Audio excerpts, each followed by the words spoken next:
so this is going to be a Sunday message. Hopefully I can get this out by Sunday, but we'll see. So 3 piles here to choose from. So these messages are just going to be straight from Spirit. I'm leaving this platform kind of open, so I don't know what's going to come through. Just anything and whatever it is that you need to be focused on, or whatever it is that you need to hear at this time, okay? So the first pile here, and these are all clear quartz crystals that I have on top of each pile, just a little different. So pile 1 here, you have this. This is actually my special crystal that it's always on my desk, and sometimes I hold it. I'm really attracted, and this is like the crystal that's been with me from day 1. So that's going to be pile 1. And then pile 2 is this bigger chunk here, has a little broken piece at the bottom. So that is pile 2. And then pile 3 is a smaller, like tinier version of that one. But it has a little, the bottom of it's kind of shaped in a similar way. Okay, so that's pile 3. All right, guys, so pile 1, pile 2, pile 3. Timestamps are down below, and I'll see you at your pile. Hi, pile 1. So if you chose the this clear quartz crystal here, which is mine. I chose pile 1 with this so I could hold it for the rest of the piles, because I like to have it right here next to me. But we'll put it right here. And this card, now I haven't looked at these yet, because it's always funner for me as a reader to not until I do it on camera and then just kind of see how it goes. So we have number 3, sensitivity and strength, tapping the higher forces. Okay, so I'm going to read this kind of intuitively first, and then we're going to get into some tarot. So there's a couple of things here. As far as this number 3, let's start there. 3 is an Empress in tarot, so it's about creating something new, birthing something new. Well, there's all kinds of stuff. It's about abundance, divine feminine energies. So there's that sensitivity that's coming into play. Strength would be the ability to be able to grow something. And it's interesting on here that you have this anchor, but yet the anchor is actually on top of this, this stump, this tree stump. Now, it's like they're wanting you to anchor your strength and the sensitivity that you have within you in order to kind of tap into yourself, tap into all of those things that are inside of you to make some sort of concrete, solid foundation for yourself. You know, this white feather that's here, which is representing that sensitivity, is also represents hope. It represents having faith for me. It's also representing a new beginning. So really anchoring all of that into some sort of foundation here for yourself is important. There's also like this protective kind of feeling around this, around what it is that you're wanting or trying to anchor. And what they're saying here is that you have this power within you in order to do what it is that you're wanting to do here. It's funny, there's also these mushrooms that are on this tree stump. There may be something that you're going through where you're cutting something out, you're cutting something away from your foundations or from your life in some sort of way, and really anchoring that thought or that idea of what that is for you into place is something that's here. So for some of you, this could look in the way of something, I feel like it's not something simple. I feel like this is something that's been something long term. This could even be for some of you some kind of bad habit that you've had a long time, some sort of addiction that you've had for a long time. There's something here that is no longer either serving you in any kind of way, or is actually something for some of you that may not be very good for you in any kind of way. And it's about anchoring. Some of these could even be cutting off ties, getting out of toxic relationships, you know, pulling yourself away from something where you're going to be starting some sort of new journey, new beginning because of this, and it's going to be a much brighter, better new beginning for yourself. There's an idea about you having hope that you can acquire this, and then anchoring that reality, anchoring that thing down, knowing that you have the strength to really cut this off or cut this out or change this in a significant way that's better for you, and knowing that you have the strength to do this. You can really put the anchor on this and not allow that to grow anymore, not allow that to affect you anymore. And I think that there's a sensitivity that comes along with this that you need to acknowledge as being that sensitive thing for yourself. That sensitivity is not making you weak in any kind of way. The emotions that come up, they do not make you weak in any kind of way. Strength comes from the ability to know when you need to be vulnerable and allow those emotions to surface. So when those emotions behind whatever this is, those struggles, even anger, but I'm feeling for a lot of you this has more to do with sadness from the detachment for some of you. For others of you, this may be just, this impulsive, this strength that you have to put over about having this impulsive reaction to this. For some of you, this has to do with, things outside of this that are trying to get in and affect your decisions here. So this could be, other people or other fears that you may have trying to affect this decision in some kind of way. They're asking you to anchor that into it and know that those emotions that do come up are meant to be there. You have to, in order to really cleanse from whatever this is for you guys, it's okay to ride that wave through those emotions that come up and not just kind of push them down to have them come out later in not so great ways, especially if you're detaching from something that can possibly turn into some sort of anger in the future. So those emotions that are coming up, it's not making you less stronger than what you are. Those are things that you need to go through. You need to flow through them because it's going to allow you to be able to really anchor this in and know that it is what needs to be done. Okay, and there's a level of protection that's around you when it comes to this as well. You really have these angels in spirit that are protecting you when it comes to this decision that you are making. I think that there's some sort of significant amount of healing that you've undergone, and this is part of your shadow side that you're addressing, and it's a big part of it. So there's a lot of different kinds of emotions that are going to be coming up when you start to pull away from a shadow side of yourself.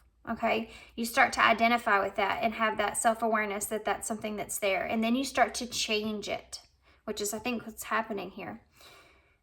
You start to pull away from that. Naturally, when you're pulling away from something that has been part of your life for a long time, something that has been part of you for a long time, and you're changing yourself in some sort of way, there's going to be that emotional attachment that's there because it's you that you're almost detaching from, that old you're detaching from that. So however this looks for you guys, just acknowledge that those emotions are necessary and use those as the ability to understand why you're doing what you're doing and what's, nurture yourself through those emotions. I always like to describe it like a baby. Like a baby. If a baby was crying, you wouldn't just tell the baby to stop crying, shut up, and put it down. I hope you wouldn't. You would nurture that baby. You would hold it and you would rock it and you would give it what it needs. It's whether that's, just love, a hug, food, a blanket, whatever. You would nurture it until it soothed it back to sleep or back to just feeling better. And this is what it's asking you to do at this time for yourself, okay?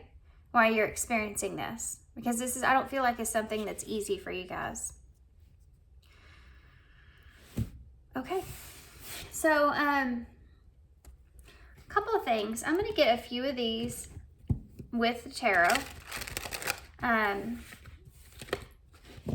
to see what now they're wanting to really address about this. So this is where it gets a little bit more in depth, but this is the Once Upon a Dream Oracles.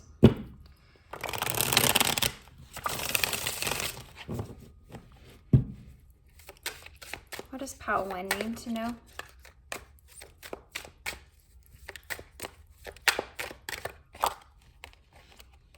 We have date night. What does pile 1 need to know? 2 cards. That's fun. Okay, we have patience and heartbreak.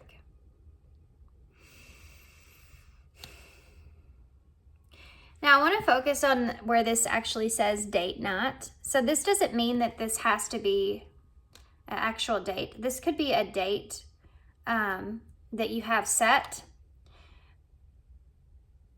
And like we talked about here, that depleting, that pulling yourself away. There's something to do with these emotions here that's coming up again with this heartbreak. For some of you, you may be fixing to take off in a new direction. You may be fixing to, there's something that you've been kind of waiting on. You've been being patient with, you've been waiting for the right opportunity. You've been waiting for this particular day, this particular time here. And you've been very patient here with this, because I think that there's like a message, hidden message that's here, okay? So even though you've been really patient with waiting for this particular time, this particular day, whatever this is, there's another message coming through now, dang it.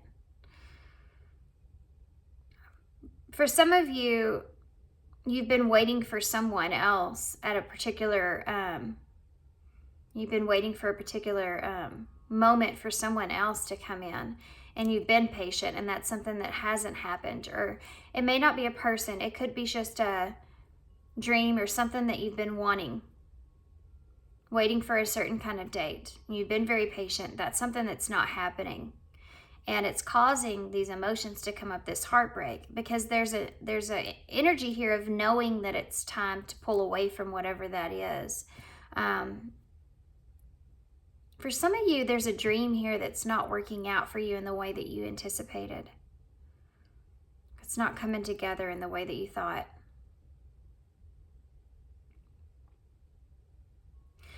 But this here, for some of you, this is something that you've planned. This is something that you've wanted, and you've been very patient with this. But now you're getting this nervous feeling that's coming up, and these emotions coming up, because you know you're going to have to detach from that part of you, that old version, that old past, that old situation, that old person, that, you know, whatever that is, you're detaching from that part of you. And even though you've been telling yourself you're being patient with yourself, one of the reasons that you've been kind of in this position here with not moving and being stuck is because you know that this is going to cause some pain here.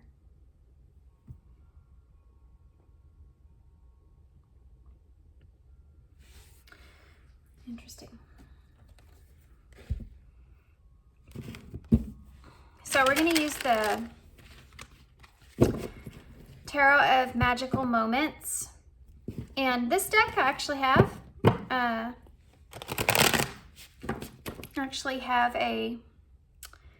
one of these that I'm going to give away. I gave it away on Christmas at a 5-day giveaway that I did, and it never got claimed. So I think I've waited long enough for that. Now, the 3 months later. So I think next month I'm going to give this away again. So keep an eye out for that. I'm just now posting the winner on my community page. If you entered in that drawing for the Wandering Star Tarot by Kat Pierce, go check out my community page and make sure that you didn't win that. It wasn't you that won. It'll be posted up there. Okay. Pile 1.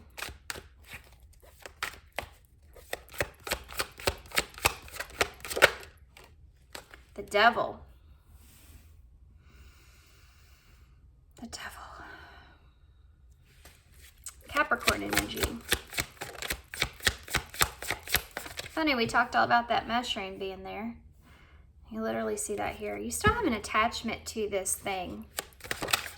That's why that's why you've been kind of in this position here, where you've been kind of sitting here. I love these cards, guys, so much. I just realized it again, how much I love these cards, because the artistry work that's on these cards, it is so awesome for intuitive readers. I can pull so much from these. So you have the Two of Cups. For some of you, this is having to do with either a partnership or it's just a soul contract that you've had. You have the Moon in reverse. So that there is like facing that fear. It's also Pisces and Cancer energy as well.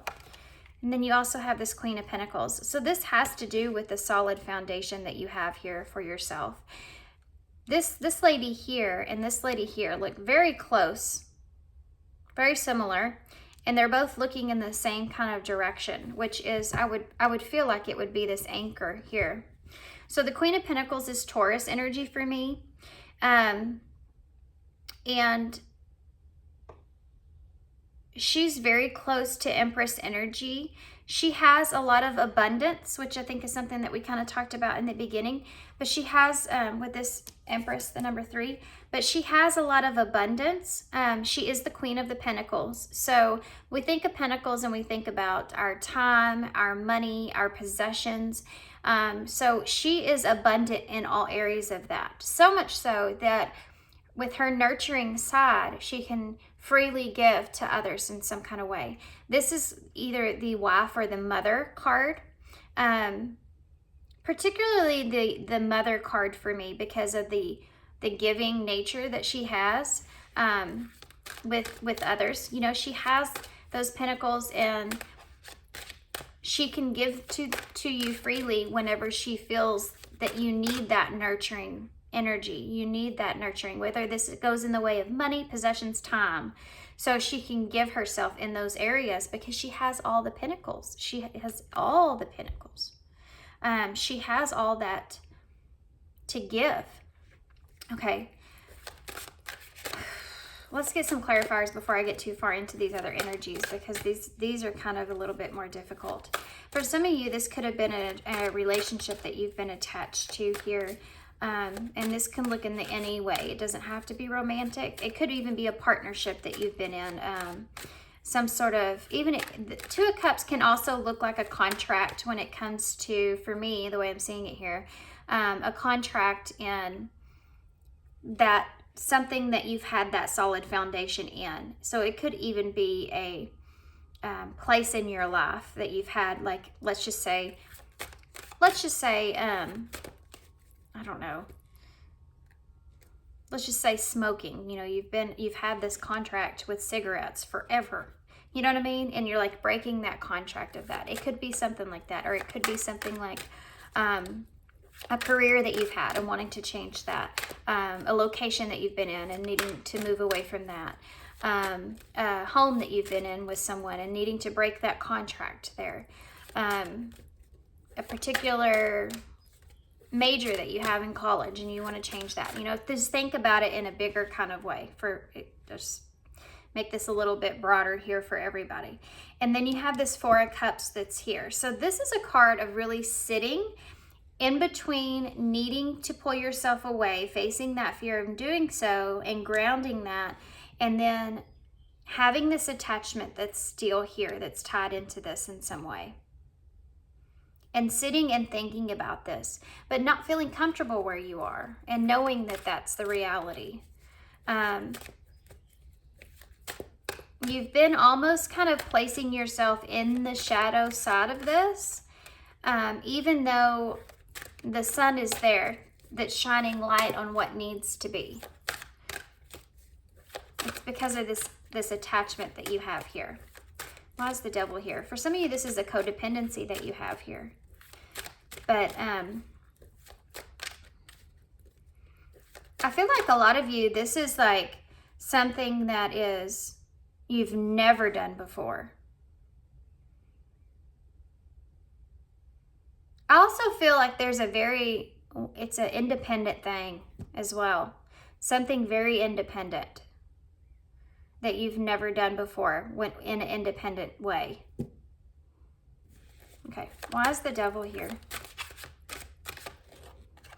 We have the Knight of Swords. It's taking action, and look at that white feather. Why is the Four of Cups here? You have the King of Swords. Wow. Aquarius energy for me. Or Gemini.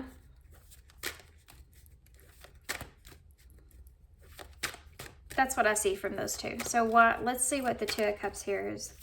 And then I'll tell you what I'm seeing with the rest. Wow. The King of Pentacles. This is you really kind of taking the lead here. You're really stepping up to taking control here. For some of you, if this is a relationship, you have a counterpart that's here.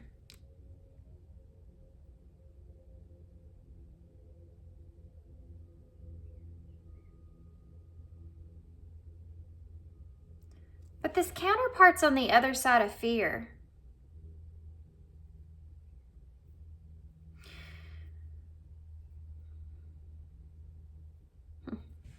But for some of you, this has to do with your masculine and feminine energies within. You know, stepping up and being that leader where you're leading yourself in the right direction, but still nourishing yourself through that. Why is this moon in reverse? You have the Four of Swords in the reverse. See, this Two of Cups with this King of Pentacles can represent you not needing someone else, but stepping up to the plate and doing this for yourself. We'll go into some scenarios here of what this could be. We have the Four of Swords there to clarify that moon energy.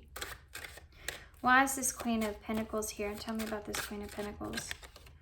The Empress. Wow. See? I told y'all it's Empress energy. Love tarot. So you have the Three of Cups here at the bottom of the deck, and the King of Cups is under that.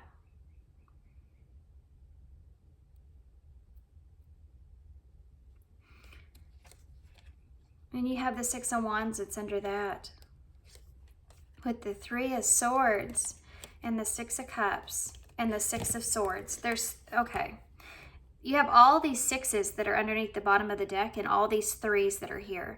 This is tremendous amount of healing and growth that's taking place. Healing and growth. Let's start at the bottom of the deck. There's a King of Wands. I think you have all the kings out. Wow. And the Hierophant. And the Chariot. The Chariot is in the Tower. Okay. I mean, I'm sorry. I get kind of hung up in the bottom of the deck. It's crazy. Walking away from whatever this is. There's a Queen of Swords here and a King of Wands. There's several different there are several different suits in this deck, by the way.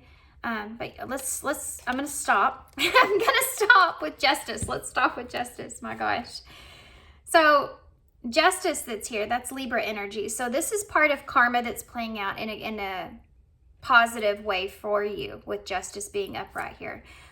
Things coming into balance. You have this Ten of Pentacles. So you have this King and Queen of Pentacles. You have this Ten of Pentacles. So the Ten of Pentacles can represent your solid foundation. And look at what he's sitting on, guys. I can't make this up. It's a stump. It's a tree stump. Glad I went that far under the deck there. So this is this solid foundation that you're wanting to build for yourself, something that's very long-term, something that's very concrete. This is cutting your ties here, cutting from something here. For some of you, this could be family. For some of you, this could be what you've known up until this point, or what's been there up until this point. For some of you, this could be, again, it's just everything we talked about here. It's the Ten of Pentacles. So it's everything really that you have, possession-wise or energy-wise, that you've known, right? And you have this King of Wands. So the King of Wands is someone that's wanting to move forward, that has this drive. He's an entrepreneur. He's a leader. He's very forceful with, when he has these thoughts or ideas or his creativity. And you're marching forward. You're marching in a different direction here from that. And then you have the Queen of Swords here. So this is about communicating what these are, thinking of things logically, putting things into action and still being kind of this queen, because all the queens carry this nurturing energy. So still being nurturing with those ideas of what it is that you want to do moving forward. This could come in the way of communicating that, or literally just taking that action. But she's sitting here, and actually she has a telescope and she's looking, and she's sitting on this tree, right? So it's almost like you've been waiting for this, again, this patient energy. You've been waiting for this particular moment in time. You've been waiting for this, knowing that this was something that was going to transpire eventually. And then you have this Eight of Cups here. So walking away.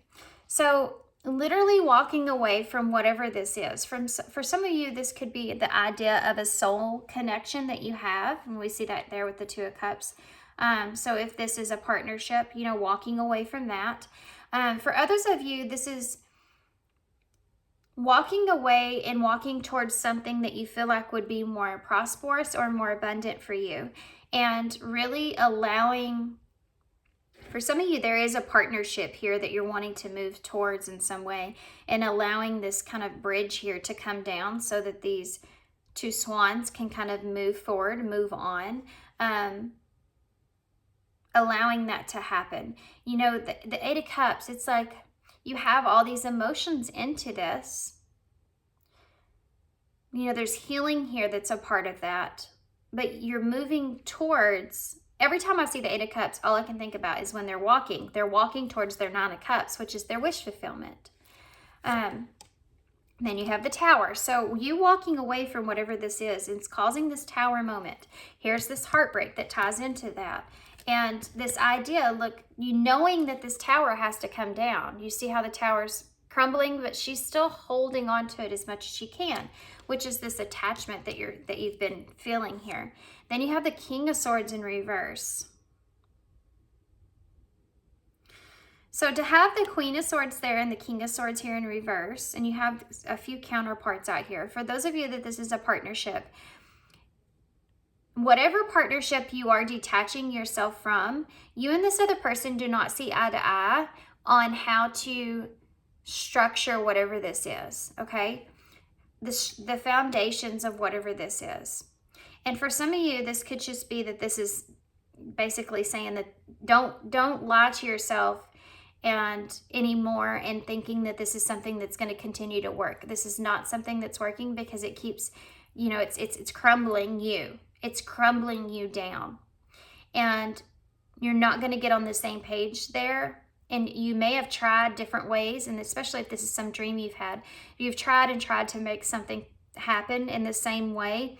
And you need to, I just said this morning, I just wrote this morning and watching this lady go through the charts here for the week, and she couldn't think of the phrase of it, and I said it's the repeating the same thing over and over and expecting different results. It's the definition of insanity, and this is something that I think that you're pulling yourself away from. You have this idea of what you want to do, but you're having a hard time structuring it, and you know that because it keeps not working, you need to change that idea. You need to change that perspective. For those of you where this is a relationship, this is someone that you and this person do not see eye to eye, and it's heavy, significant clashing that's going on. And you feel that tower crumbling. You feel that relationship crumbling. And you're trying to hold on. You're trying to hold on because there is this bit of dependency that's there. But you know that it needs to come down. And you feel that. You feel that. You have the Chariot here. So getting in your Chariot, that would be your home. That would be your structure, your stability of what you feel, your emotional self. Getting in that body and straightening out those emotions of how you feel about all this, even though there's feelings of guilt and remorsefulness and shame and all this other stuff about moving away from this, those feelings of frustration and all that, and then those feelings of knowing what's best, knowing that you need to do this, knowing that this is better for you, knowing that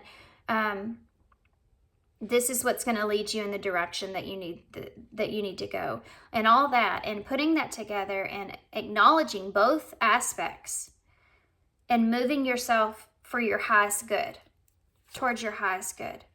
And you have the Hierophant here. So this is a part of a lesson that you're experiencing. This is something that you feel like would be better structured for you, that ties into your what you believe in for yourself. You also have the King of Wands again. Now this is the feminine version of the King of Wands in this deck. So you could feel like for some of you, you have someone here that you may be, I don't know why I'm hearing more suited to.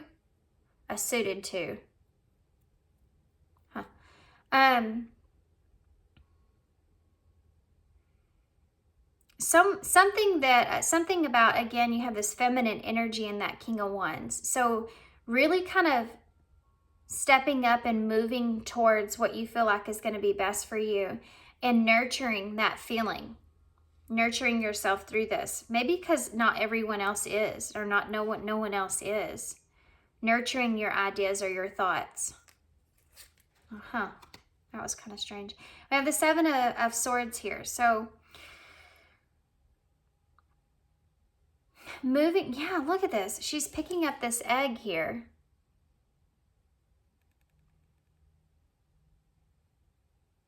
And she's holding it. Like it looks like almost like she's moving away from that. That would be that new beginning that you want to nurture. There may be other people around you, this keeps coming through, that disagree with this in some kind of way, but you're wanting to protect or nurture this new beginning, this dream or this thought or this, whatever this is that you want to do, even if this is, leaving where you are at as far as even a relationship that you are in, and knowing that this is what you have to do for yourself with that Chariot energy, and protecting that new beginning, moving forward, being strategic in that way of protecting yourself. Look at this, the Six of Swords, to move to a calmer place for yourself. And then you have the Six of Cups. So this could be you stepping into that nostalgic like energy, knowing that this is happening, is bringing up again all those emotions, plus that there's a soulmate energy here. But then you have this Three of Swords. So that is that heartbreak. That's when that heartbreak kicks in.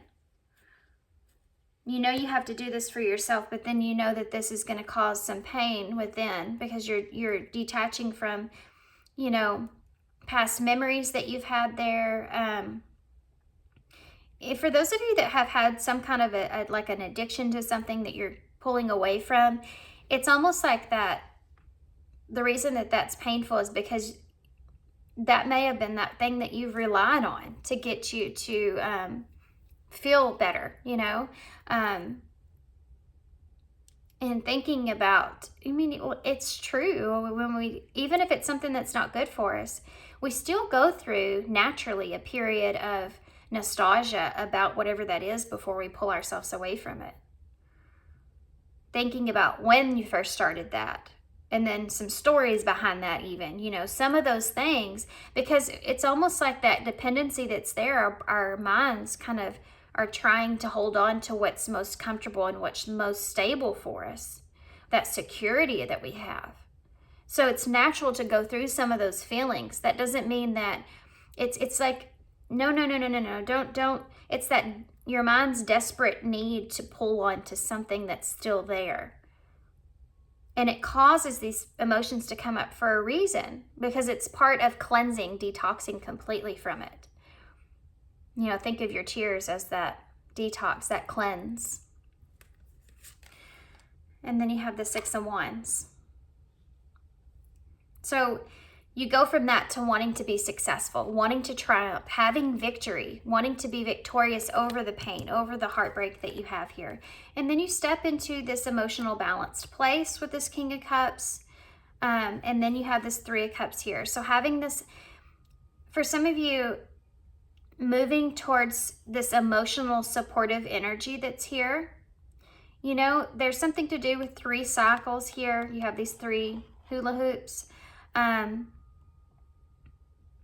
Moving towards, for some of you, maybe this could be a reunion or a celebration or a friendship, or having this, you know, getting into that emotional balance place, and then having this emotional support that's around you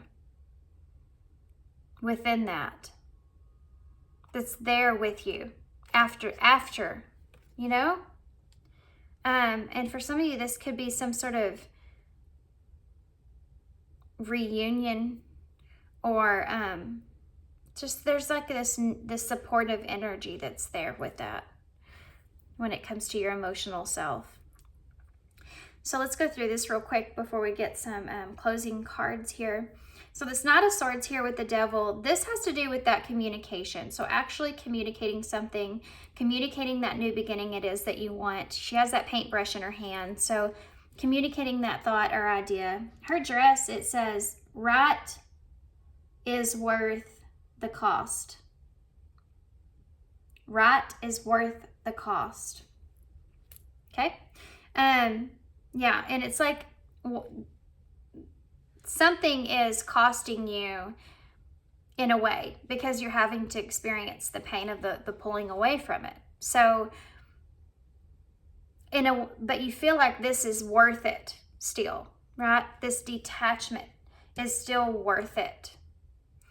And you're addressing this devil here because you know that you're going to have to like face the devil here in order to pull yourself away from this. And the devil would be that fear, the anxiety, the worry, the heartbreak, you know, all of that. You're going to have to face that, and you're ready to take that action to do that. So then you have this King of Swords that steps in, and this is literally you sewing. Look, she's sewing her dress up. You know, she's making her dress shine. This is literally you that you're sitting here and you've been thinking about what it is that you know you need to do, or you know you want to do, you know what would be the best idea for you. Just been sitting on this, and you've made it, but this is this patient and this stopping point that's here. And this is what you've been sitting and reflecting on for so long. You're sitting on this idea, sitting on this thought. And then you have this here. So the Two of Cups with the King of Pentacles, for some of you, this is actually a relationship, and having someone that you feel like is very grounded, very supportive, that can meet you where you are in a relationship. That's very a good counterpart here. For some of you, this is letting go of that and stepping out onto your own. This is something, it could be someone that, with these 2 pentacles, someone that has been in your life for a long period of time that you've had that you've relied on. And this relationship being here. But for some of you, this has to do with, again, you taking that position to step into that role of doing what it is that you need to do for yourself here. For some of you, this could be signing into a contract with someone else, or a partnership with someone else that's going to be able to really stabilize yourself for the long term. Wherever it is that you're going to, whatever the situation, this is going to stabilize you here for the long term. Okay, and then you have the moon energy in reverse with this Four of Swords here in reverse. So you when you start to, it's like you're trying not to overthink all those fearful feelings that come through. You're trying to break free from that, right? So this is kind of what I was talking about here, where you may feel a little stuck at times. That's that energy, that feeling stuck energy. And yeah, and that's what I mean by that. You know, you may feel like you get a little stuck there because you're overthinking some things. And again, you have this white feather. So it's like right when that, you know that time, that date here is coming, this is blocked energy, right? Everything else is fine, but this is the only blocked energy that's here. So right when you know that particular date or time is coming, it's like you start to get in your head a little bit too much. And that has been you saying, well, I'm being patient here, you know, but are you being patient, or you still have this attachment to things and you're worried about completely detaching yourself and facing that fear that you are detaching yourself from whatever this is? You know, it's like that last bit of survival instinct where you're trying to hold on just a little bit longer, not having to face it. But it's here saying you need to not overthink it right there at the end of it. You need to face, that is the fear that you need to face here, is that you get in your head a little bit right there at the end of it, where you put it off. It's saying that, you know, to not do that. You have to face this fear of thinking that it's not going to go right, it's the wrong decision, it's not going to work out for you. You know, all this stuff right here, this moon, you have to face that moon. You have to face these emotions that come with that.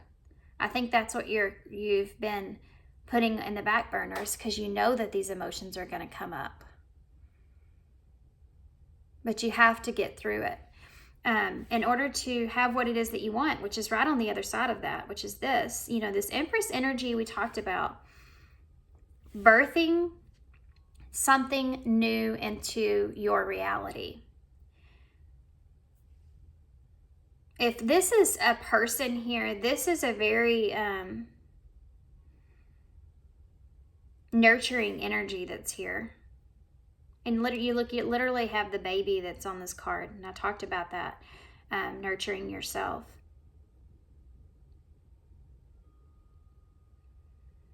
She's very protective as well. It's very protective, and I love this, the way that it has the baby here, and she's holding the crown. It's not on her head, it's on the baby's head. She's holding the crown over the baby's head. And that's because everything that she births, which it could be for some of you that dream that you have, whatever it is that you're birthing into reality, that is your baby, that is your crown, that is the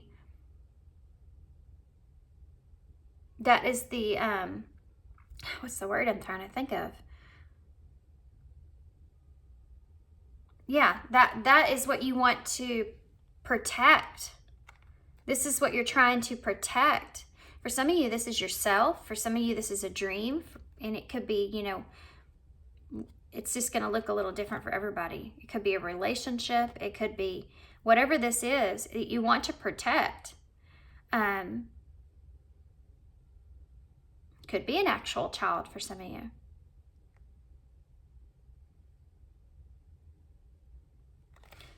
But this new life, let's just say that. This new life is what you want to nurture and protect.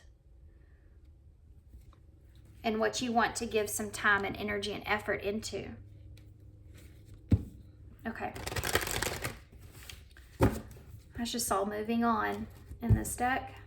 And fear. Let's see if they come out.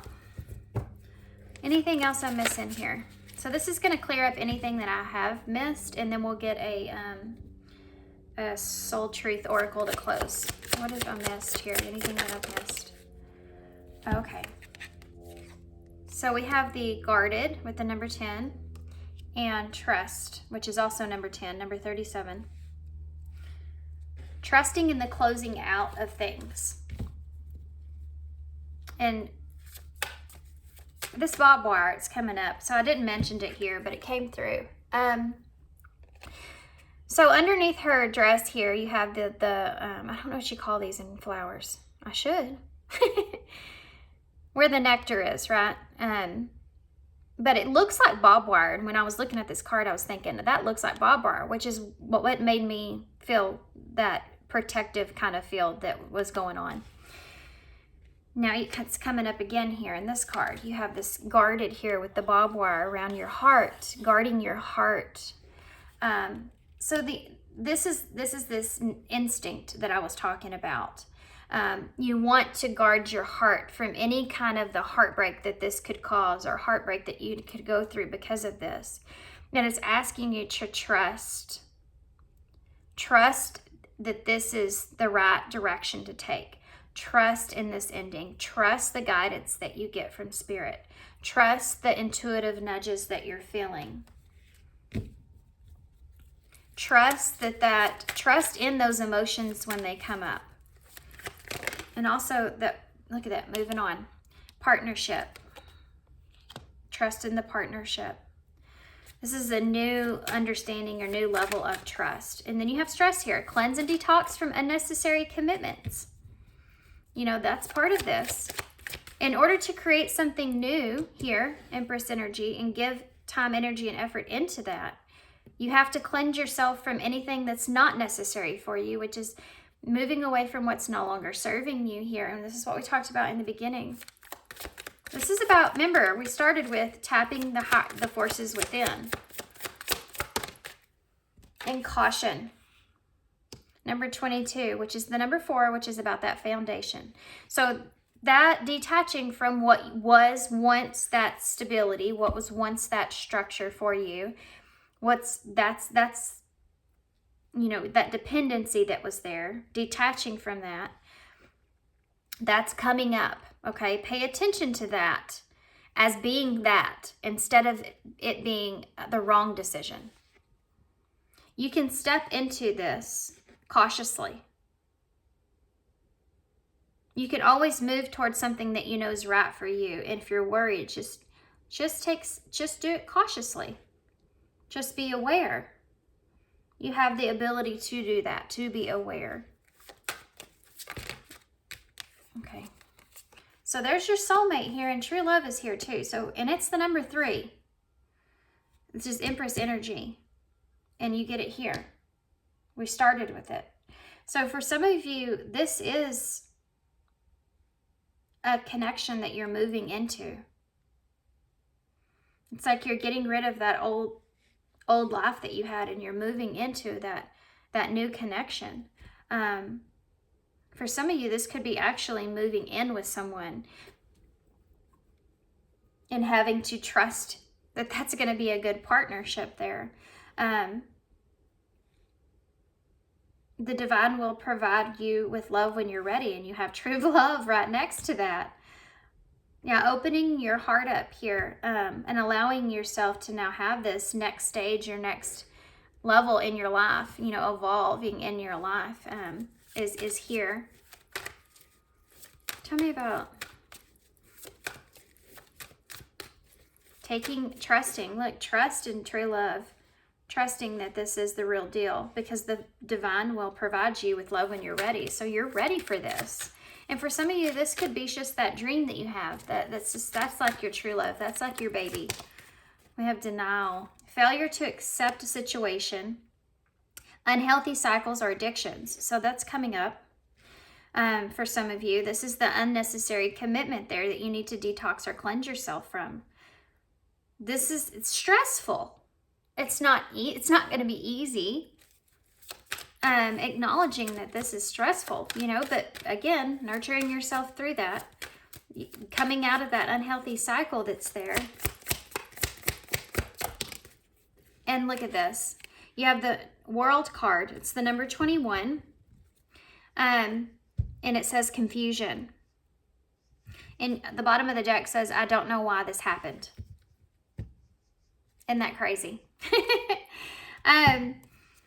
And you have control. So this is that last ending of it that I've told y'all, you know, that survival there, where you're trying to control the ending of this. You're trying to control, you want to hold on to it. So you start to tell yourself, I don't know if this is a good idea or not. I don't know if I should do this or not. I don't know why this happened. Maybe this isn't what it needs to be. You know, this is where your mind starts to creep in and cause this caution, cause this chaos. You know, you start to look at things like this. You start to, it's that intensity. It starts to feel really intense right here. And then confusion starts to set in when it comes to the world, which is the ending. And then starting something new, especially right next to the Empress. So this is where you start to look at her mind. Looks literally like this caution. You see that? To me, it does. But this is when your mind starts to go haywire. So really pay attention to this ending of things. And remember everything here that we've talked about so far. Because that's when that sabotage can step into it and mess everything up. Okay, I just got these cards. These are Soul Truth cards. I just used them in a reading, my last reading. I love them. I really love them. They're going to be like my postcards from Spirit cards.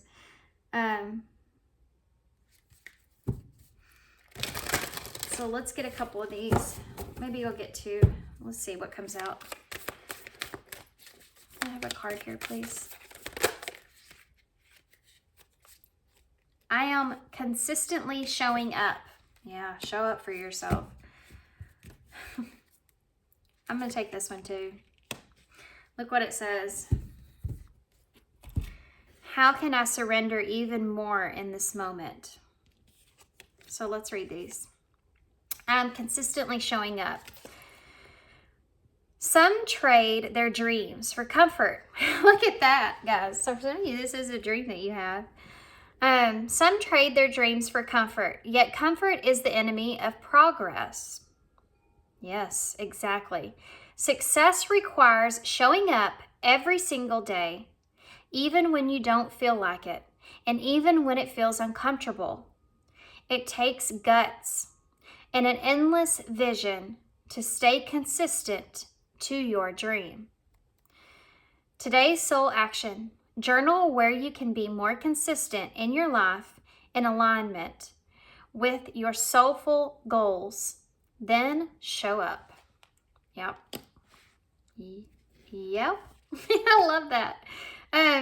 How can I surrender even more in this moment? So I feel like this moment, maybe this moment here that you're needing to surrender over, that last bit that you've been holding, that you'll hold on to, or you've been holding on to, where you're telling yourself to have patience, but really you're trying to prevent that pain from coming in of whatever is going to transpire after this. So how can I surrender even more to this moment? It is essential to have clear, strong intentions of what we desire, but it's equally important for us to detach from the outcome. It's time to surrender. Let the universe have some breathing room to work. Let go of the wheel and trust so deeply that your trust turns into gratitude for what you cannot see yet, but you know it's coming. Today's soul action. Know this so deeply that your soul vibrates. You are not alone. Your life has purpose. And the more you surrender, the more God can produce miracles in your life. Today's mantra. I surrender. I accept all that I cannot change. I release the outcome, and I joyfully trust the process. Wow.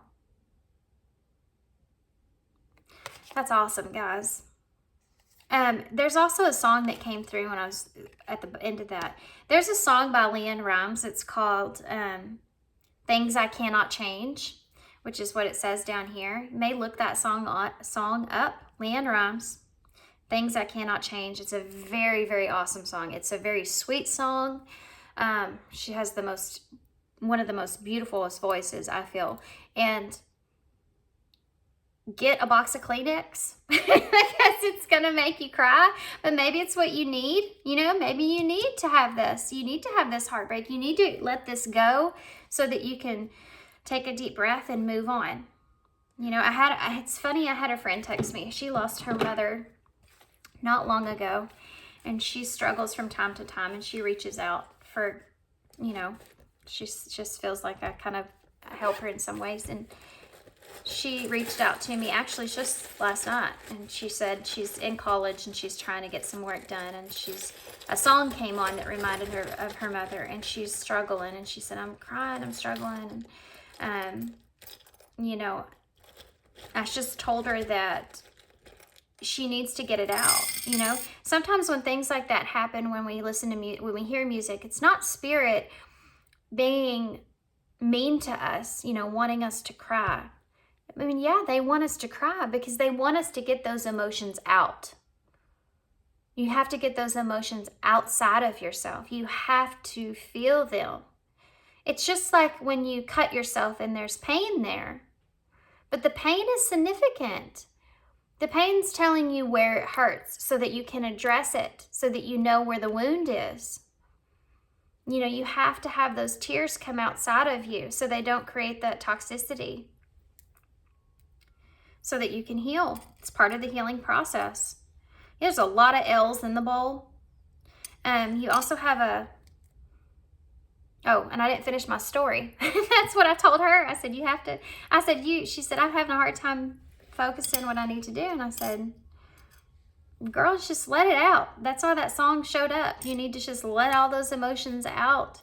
You know, remember, there's strength comes from knowing when you need to be vulnerable. Knowing when you can be vulnerable. Strength is knowing that about yourself and allowing yourself to be vulnerable in that moment when it's needed. And you just need to cry it out sometimes. Okay, we have 2 hearts in the bowl. So you made that soul connection that's kind of coming in. I didn't talk about it too much because I feel like there's a lot of different kinds of scenarios here, but you also have the bee, so it may be significant to somebody. I just saw 5555 on the timer when I looked up, so this is a big, big change in your life, and it can cause a lot of triple effect with people around you, I feel like, as well. So you have the bee is significant for that prosperity that's to come, okay? So there's a little hint here from Spirit, and on this card too, about your dreams and how you can prosper from this and keeping that as part of your reality now moving forward. So there's tons of L's in the bowl. There's 4 here. You have 3 E's as well and 2 A's. There's a lot of repetitive numbers. Okay, so you have X, E. So there's an X here. This could be an X. It could have to do with an X in some way. But you have L, L, L, L, E, E, A, J, I, and F, and there's another heart. So there's 3 hearts here. There's a 3 here too at the bottom of the deck. There may be 3 things. There could be 3 kids. I have 3 kids. So saying there could be 3 little hearts that you have to protect or support or hold on to. 3 people. There's just something about 3s being something that's important here in some way. There's leaf in the bowl. I don't know how that's relevant, maybe for someone. Seeing a leaf, maybe you'll see a significant leaf of some sort after this reading. Could be an identifier that this was for sure your reading. Lee is also in the bowl. Yeah,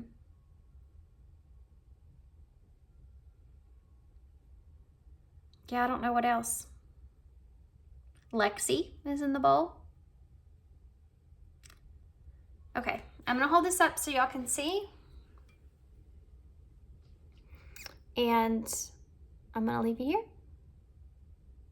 So I hope you enjoyed this reading, guys. I definitely hope this helps. This is probably not going to be a Sunday reading because it was super long.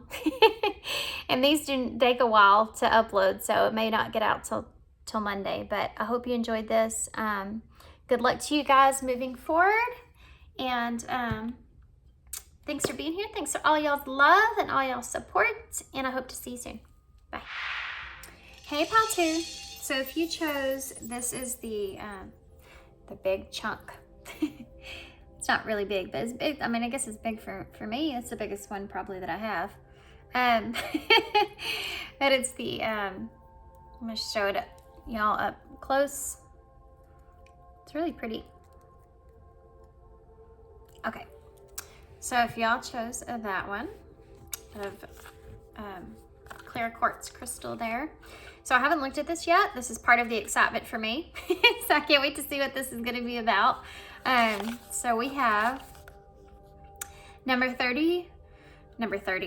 23, maybe 30 is significant for somebody. Number 23, thought vibrations. Resonant choices and signature signals.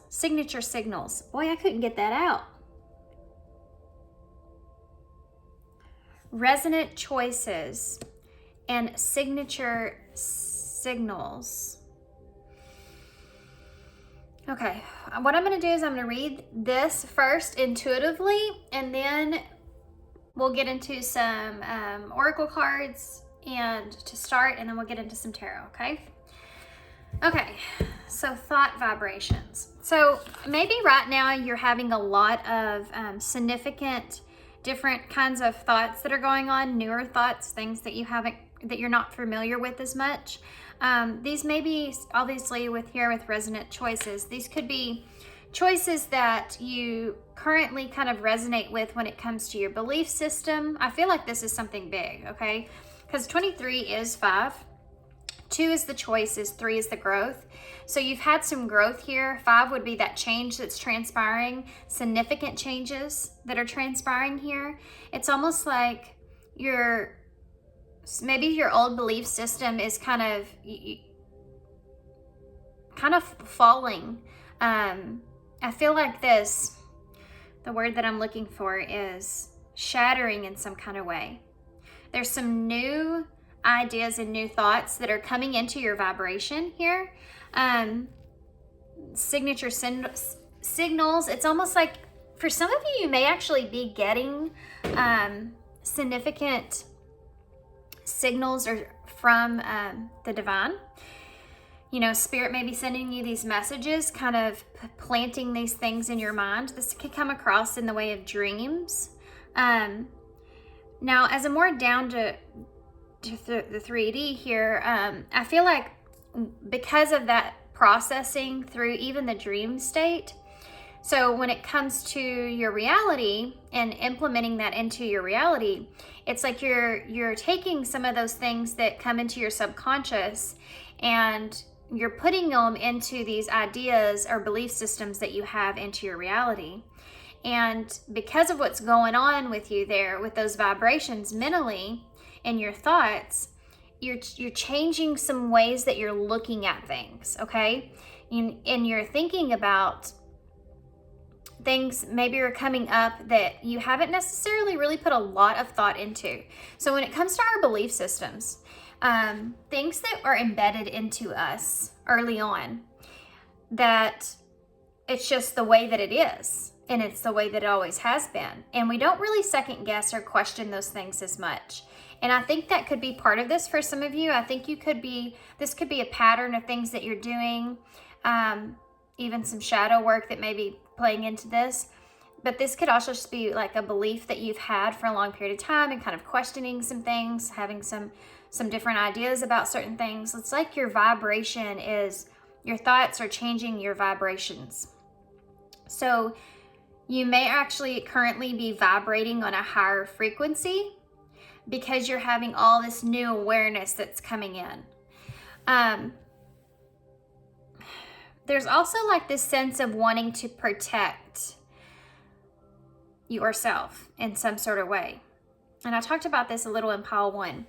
When we start to shed our old skin, we have this natural instinct to want to protect that, because it can bring up things about our past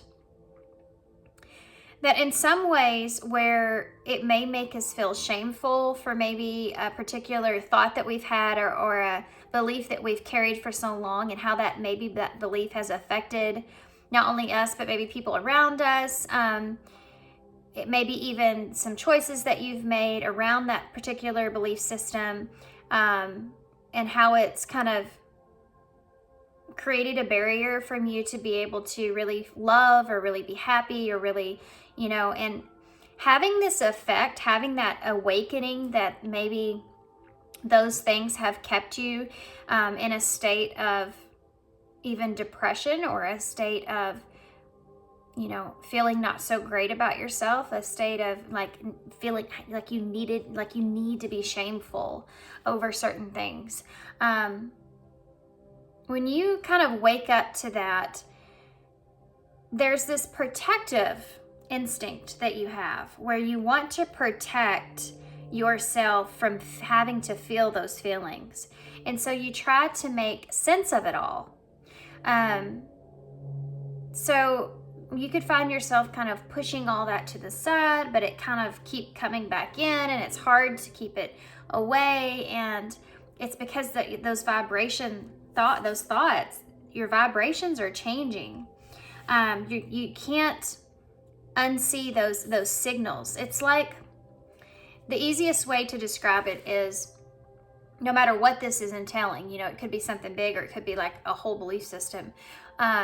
When you open that door, you can't unsee all that stuff. Like in Alice in Wonderland, that's how most of us describe it, because that's really the only way. It's kind of also like Wizard of Oz, as a older version of that. Well, Alice in Wonderland's not too far back, but you open that door to a bigger world, a much, much, much bigger world from the mundane that you've been in for most of your life. Alice in Alice in Wonderland, she's always had this feeling that there was more. She's always had this feeling of there being a something else out there, and it actually makes her feel very out of place from where she is. It makes her feel lost almost, because she doesn't feel like she's in the right world. She's just different from others. She's on a different vibrational level from everyone else. She senses and feels like there's just more. She always feels that pull. So when she opens that door to that whole other world, it's almost like that comfortability she's not scared really of anything there. She has this sense of courage, because she feels comfortable there. She's always known there was more. And it's almost like that's there, but also letting go of what was, and stepping into that world, that's a whole nother ball game. So for some of you, this could even look in a way of, and this also something kind of came out in Paul 1, this could even look of a way of a dream that you've had, that you've always looked at as, that's just a dream. Oh my gosh, I just heard the Star song out. A dream is a dream. Oh, how does it go? How does that song go, guys? It's from Pinocchio. What's the Pinocchio song? I'm going to have to... A dream is a wish. Hold on, I'm going to look this up, because I feel like it's important. Guys, you're not going to believe this. You're not going to believe this. This is so awesome. So I talked about dream state, right? And going into all that. This song, I haven't heard this song. I mean, I honestly couldn't tell you the last time I watched. It's Cinderella. It's from Cinderella. I knew it was like a Disney type story. But so I'm going to tell y'all, I'm going to read this to y'all, because every bit of this is significant, okay? So a dream is a wish that your heart makes when you're fast asleep. In dreams, you will lose your heartache. Whatever you wish for, you keep. Have faith in your dreams, and someday Your rainbow will come smiling through. No matter how your heart is grieving, if you keep on believing, the dream that you wish will come true. I'm going to read the rest. I have to. Oh, that clock, killjoy, I hear you. Come on, get up, you say. Time to start another day. Even he orders me around. Well, there's one thing. They can't order me to stop dreaming, and perhaps someday the dream that I wish will come true. There you go. There you go. So I feel like this is like, I love these readings. These don't get very many views, but they're always the most like significant as far as you're talking about your life, you know, in a way.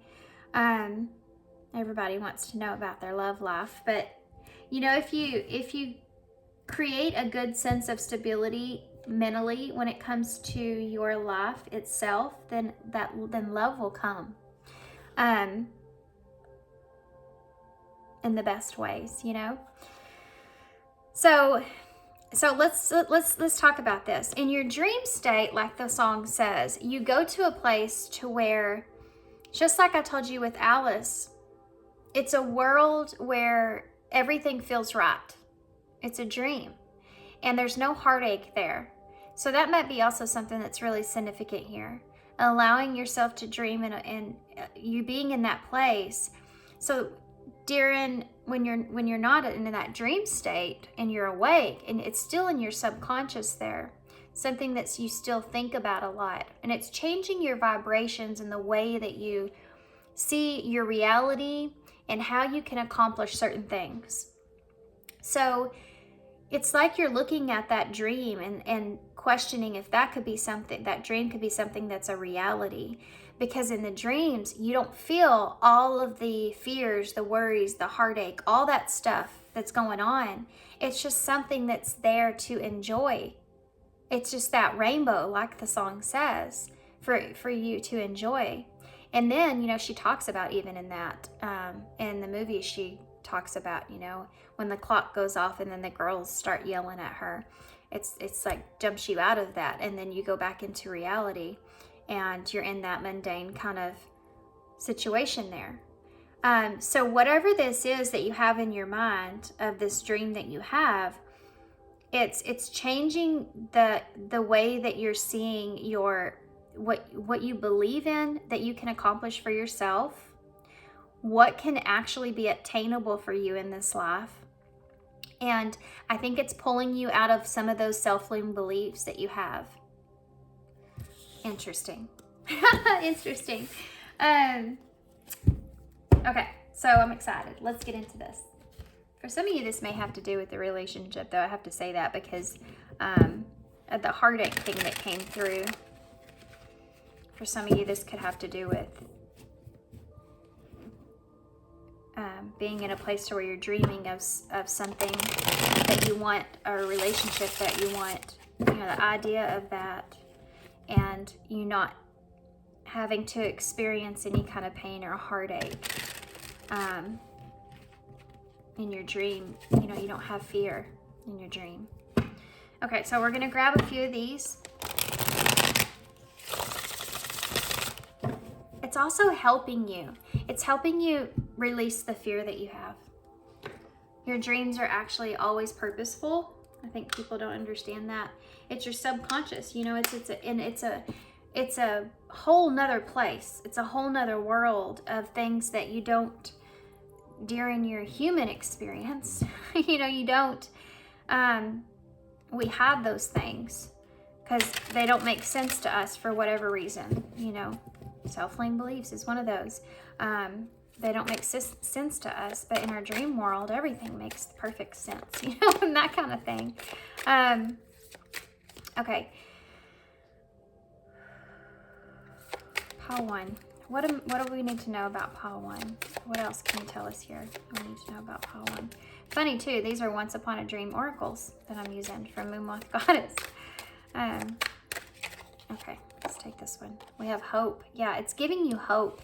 It's also, like I said, giving you that feeling of not only feeling hopeful, but also feeling Like you're releasing the fear. That's it. You're slowly and steadily releasing the fear of feeling like it couldn't happen. We have illumination. Yep. This is, your dreams are kind of showing you what it is that you want. Your dreams are showing you that dream that you have. It's showing you that it is possible, to be hopeful for that.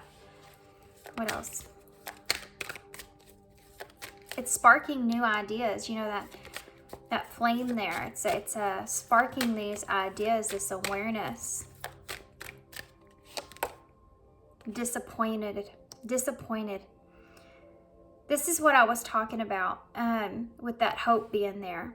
So there's something here that you could have been disappointed about. We have discipline. So I'm going to go back a couple of steps to where we talked about the self-limiting beliefs and let's talk about authority. Okay, let's talk about it. Let's do it. We're just going to dive in. We're just going to do it. Let's talk about authority. So there's a very kind of thin balance between authority and a dream. How to structure it. Discipline is here. There's something to do with disappointment and discipline and a dream that you have, and it all tying in together. Your dreams are trying to help you understand how to implement these things into a realistic or a reality. And some of that may have to do with you releasing some of those belief systems when it comes to discipline, when it comes to authority, where those systems are in place in a way almost that make you feel disappointed in yourself, shameful, regretful, remorseful, like sinful, you know, all those kind of feelings. Now, that being said, obviously, I feel like the whole purpose for things of that nature, or to implement humans into having that remorseful feeling so that we do have some sort of structure in our reality. We have to have some sort of structure here. Otherwise, everybody would just kind of, you know, it could get very crazy, right? Have y'all ever seen those movies where the world just kind of goes down and then everybody loses it because we have no sense of structured anything into place? I mean, there has to be a sense of structure that is involved here. And you're trying to, I feel like, figure out what that looks like for you. It's a little different for everybody. You know, the way that you live is different. It's going to be a little different for everybody. The way that you structure your life, what you believe in, what your morals are, what you value. And I think these are the things that maybe kind of be changing, kind of becoming a little bit different. These are the things that you're currently thinking about. And in some way, shape, or form, it's this dream that you have, or these feelings of this dream that you have is causing you, and the whole purpose of it is causing you to be illuminated to how certain things of the authority part of things have held you back from being able to create something for yourself in a structured, happy kind of way. Okay? I want to put this into a more simpler term, but I'm trying to think of an example of that. Okay, we're going to use this example because it's the one thing that comes to mind. So let's just say that you've always believed in as marriage being because it's the one that we can most all kind of resonate with. Marriage being something that is very important in your life, and it is for a lot of people, and a lot of people I know fight for that. And that's, you know, a good thing to have. But for some people, you know, either you've experienced it before and you're on to new things in your life, or it's just not something that you want to tie yourself into anymore. But whatever it is, it's just, let's say that's a belief. Marriage is a belief. And And maybe you are, this is just an example, so this could be anything in your life, but you could be changing the ideas of what you have in that. So you could have went through, early on, the thing is that you have a family, you go to school, you get out of school, you get a career, you get married, you have kids, this like a line of what it is could be kind of changing for you, or the way that you're looking at all that. And more kind of being more of a free bird in a way of trying to decide and structure that in the way that you actually want it. And it doesn't have to be in these particular certain steps. And there's some kind of dream that you have that's tied into this in some kind of way.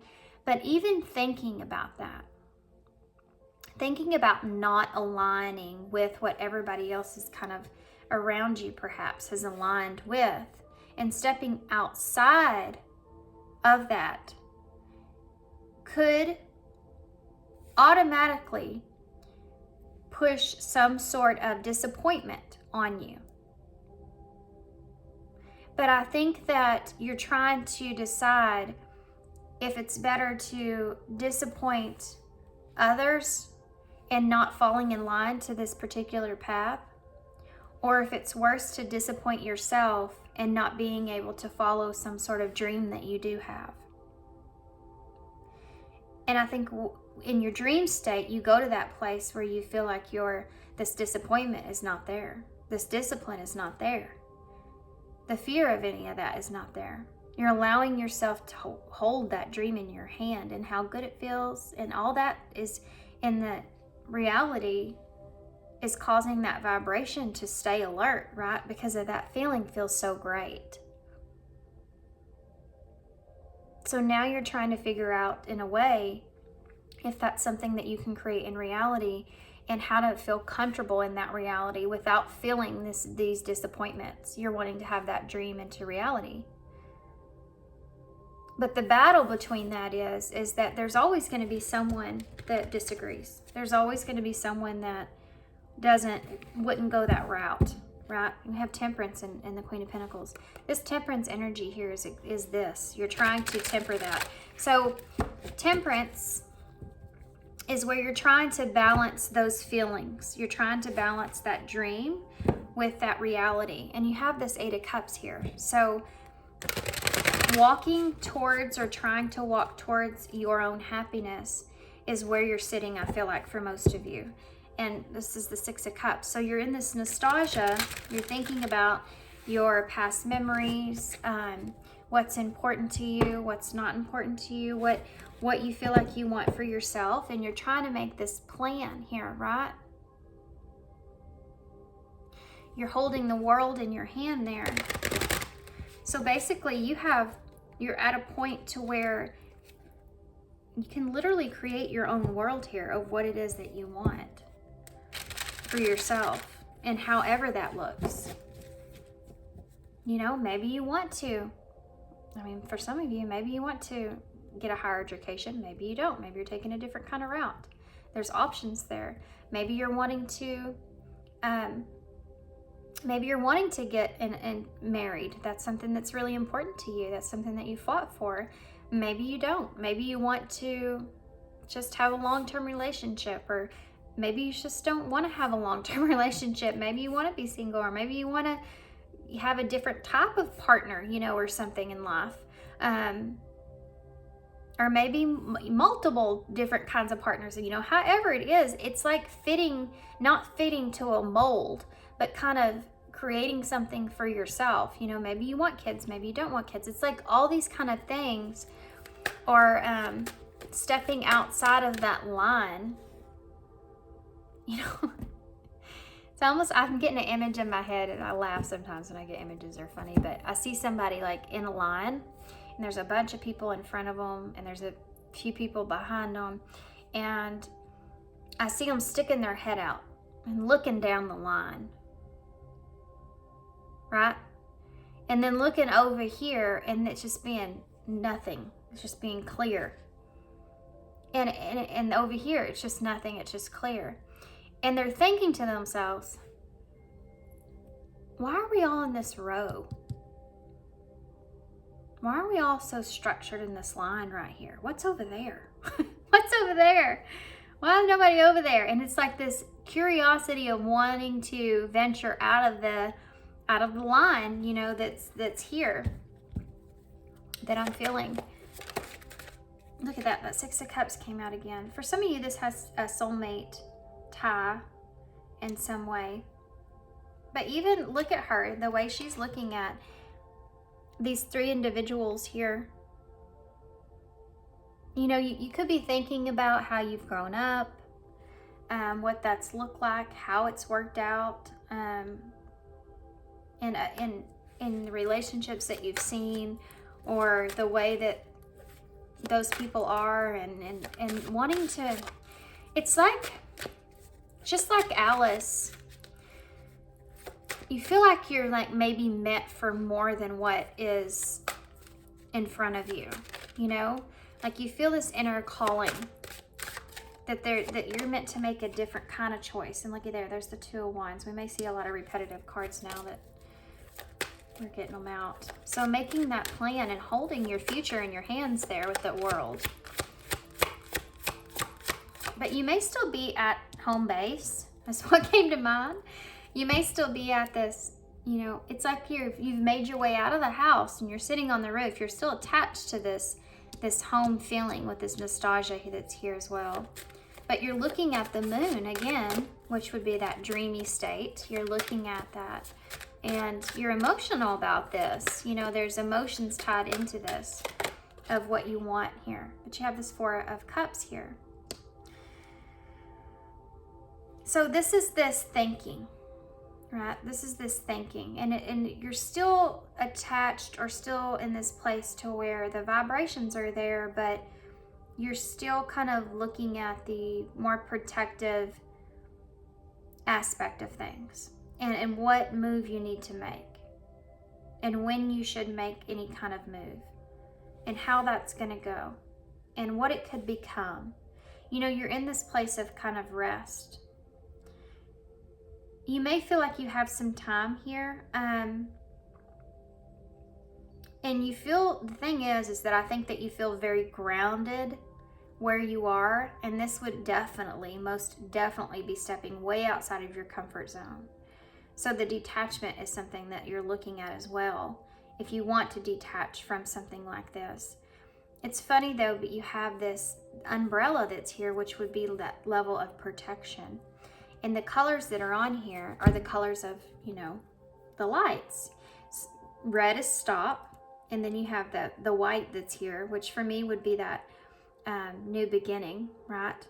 And then the green would be that go, and then the yellow would be that cautious energy. So it's almost like in your head, you're at this stopping point. You're stopped here, you're thinking. You want to have some sort of new beginning here. You feel hopeful with hope here. That's that white for me as well. And she's still in this home area as well. You know, you're still, I feel like you haven't moved anywhere yet. Green would be moving forward and taking that leap. And then yellow would be being cautious, you know, being cautious as you go. Wherever you're at, it's like a period of needing to be in that place, because there is a level of, you could be in a level of some kind of isolation. You feel like you're in a place of isolation, where you're really you have no other choice, but you're having to sit and kind of think. There's some frustration with that, but it's also something that's purposeful, because it's what's bringing all this other stuff on, of wanting to think bigger, right? You have the Queen of Pentacles here. I think that's something else that we saw while we were shuffling there. This Queen of Pentacles is about providing for yourself in a way of multiplying maybe something here for yourself, creating something for yourself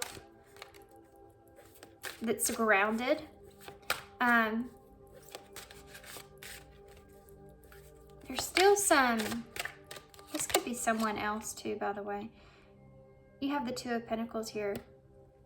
This is this juggling, these different ideas that you have. What's right for you, what's not, what is okay, what's not. And discipline is the overall for the oracle. So this is what's settling on you the most, is this discipline. You're not blinded. You have this yearning that's here though, look at that. But you're not blinded by the fact that you have to have some sort of discipline when it comes to this. There has to, like I said before, there has to be some sort of structure in place, right? Of understanding about things. But you are juggling your options and ideas here. You see that those decisions that are being made or wanting to be made with the twos that we see here. This Queen of Pentacles could be someone else. If it is, it's someone that's grounded in your life, someone that you see some sense of security or stability with. And this could be what you're stepping away from, or possibly what you feel like you're stepping towards is within yourself. You, like Alice in that area, she feels comfortable there because she's always known that that was there. She's always known there was something more, something bigger that she was meant to be doing, right? Just like Cinderella, she's always felt that same way. Like she's always yearning. Something's always been calling her. Okay. Why is the Six of Cups here? And she's, especially Cinderella's story, because man, she has just gone through some hell, you know, especially around people around her. She gets really, I mean, she's tired. She still does it, you know, in a graceful way, but she is definitely, they overwork her, overuse her. You may be someone that feels that way. You may feel like you're meant for more, like what you're doing is just not where you're supposed to be. And you still have time to work out the kinks here and to create something different for yourself. Tell me about the Six of Cups that's here, please. And the Seven of Pentacles that's here. That's about that investing, you know, investing in something. You're looking at the long-term view of what that would be, the long-term success that would be.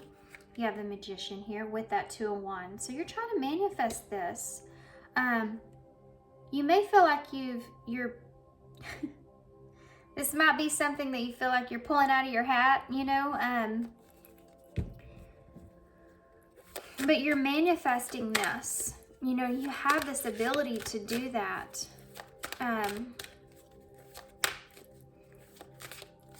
Okay.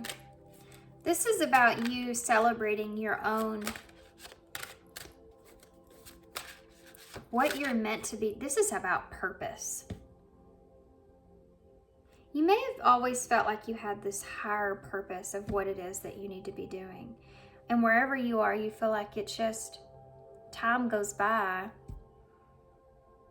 and you feel called more and more and more to fulfill this purpose. It's just pushing, it's pulling you.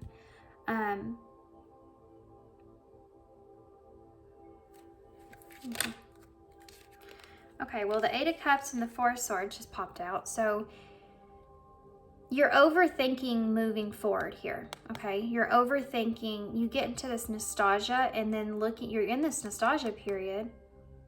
So you're looking at the past and where you've come, and you're looking at how things what would that look like long term if you stuck to this mundane structure, or if you stepped outside of your comfort zone, so that you can make those plans that you need to make. But I think that you may get trapped into that a little bit. You know, the Four of Swords is where you're needing to take that rest, take that time to kind of sit and think about things. But when it's in reverse, that it's like you really overthink it. And when you overthink something, then in your head, you may just walk away from the idea altogether. You know, this is what they're saying that you need to heal, is this overthinking energy. So when we have an idea about something and we have good structured, if sometimes there's too much time that goes by, we start to second guess ourselves over too much. Like, well, maybe this isn't right. Or maybe it's not going to work out. You know, maybe I shouldn't be doing this, you know. And we don't give it the valuing that dream or whatever that is. We don't give it the respect or the time it deserves to really get our emotions into a well-balanced place. And I think that's really important when you're talking about stepping so far out of your comfort zone here. So try not to overthink it and then just back out altogether. Tell me about the Four of Cups here. You have Death. Scorpio energy, Aries energies here as well, and Taurus for me. So this is this transformation, and this is this setting period that I was talking about here. You're thinking about this transformation that you would be making. And look at this too, because I talk about this inside a lot. You feel it on the inside.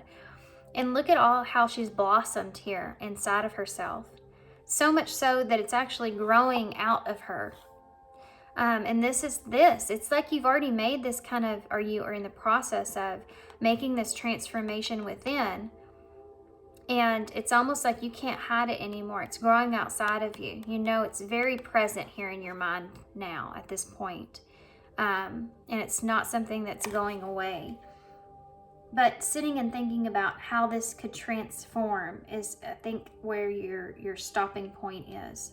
You think and you get caught up on how significant this is, how significant this would be, because this is about closing things out. This is death. This is the Grim Reaper that comes and says, okay, it's time to close this stuff out so that you can have some new growth, so that you can have a rebirth, or you can have this new life come in, this new idea, this whole new world come in. You have to close out. And like I talked about that door opening, once your mind goes in and you see all that, there is no shutting that door. And you've already been there. You're already there, because you already have, like I said, it's growing out of you. So, you can't stuff that back in there anymore. It's becoming a big thing. It's this thought, this choice. It's growing. It's just growing. You can't control it at this point. Why is this Queen of Pentacles here? It has to have some sort of, you have to do something with it.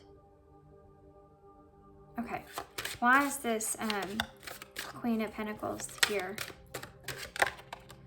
It's got to be acknowledged at this point, and it could be something that you've tried to not acknowledge, like we saw with that Eight of Cups, because you overthink it a little, but it's got to be acknowledged at this point. It's obvious here that there's something else, there's more, right? So you have the High Priestess here, Pisces energy that comes along with this Queen of Pentacles. So there's some sort of, for some of you, this is this inner knowing that you could ground something here. I'm sorry guys, y'all can't see the bottom of these cards. Let me move all this up. So there's this High Priestess is having this intuitive knowing, right? This intuitive knowing that there is, that you can ground this. You can't explain it. It's like, I can't explain. I just know that it's what I'm made for. That feeling? I can't explain it. I just know what I'm made for. I feel it, I just feel like it. That's this High Priestess with this Queen of Pentacles to me. And if this is someone else, this is like this connection that is going to be something that is just there, that's something it grounds you in some kind of way. So tell me about the Two of Pentacles, please. It's funny too, she's coming out of the curtain here. See how there's this sailboat down here that is in rougher, kind of not horrible, but kind of rougher waters. Coming out of the curtain here, coming out of hiding. We talked about that isolation here. I think that that there's going to be some rockiness that goes into this. But, Columbus didn't turn around and go back because the water was too rough. He went and found that new world. at least new to him. And we won't get into that.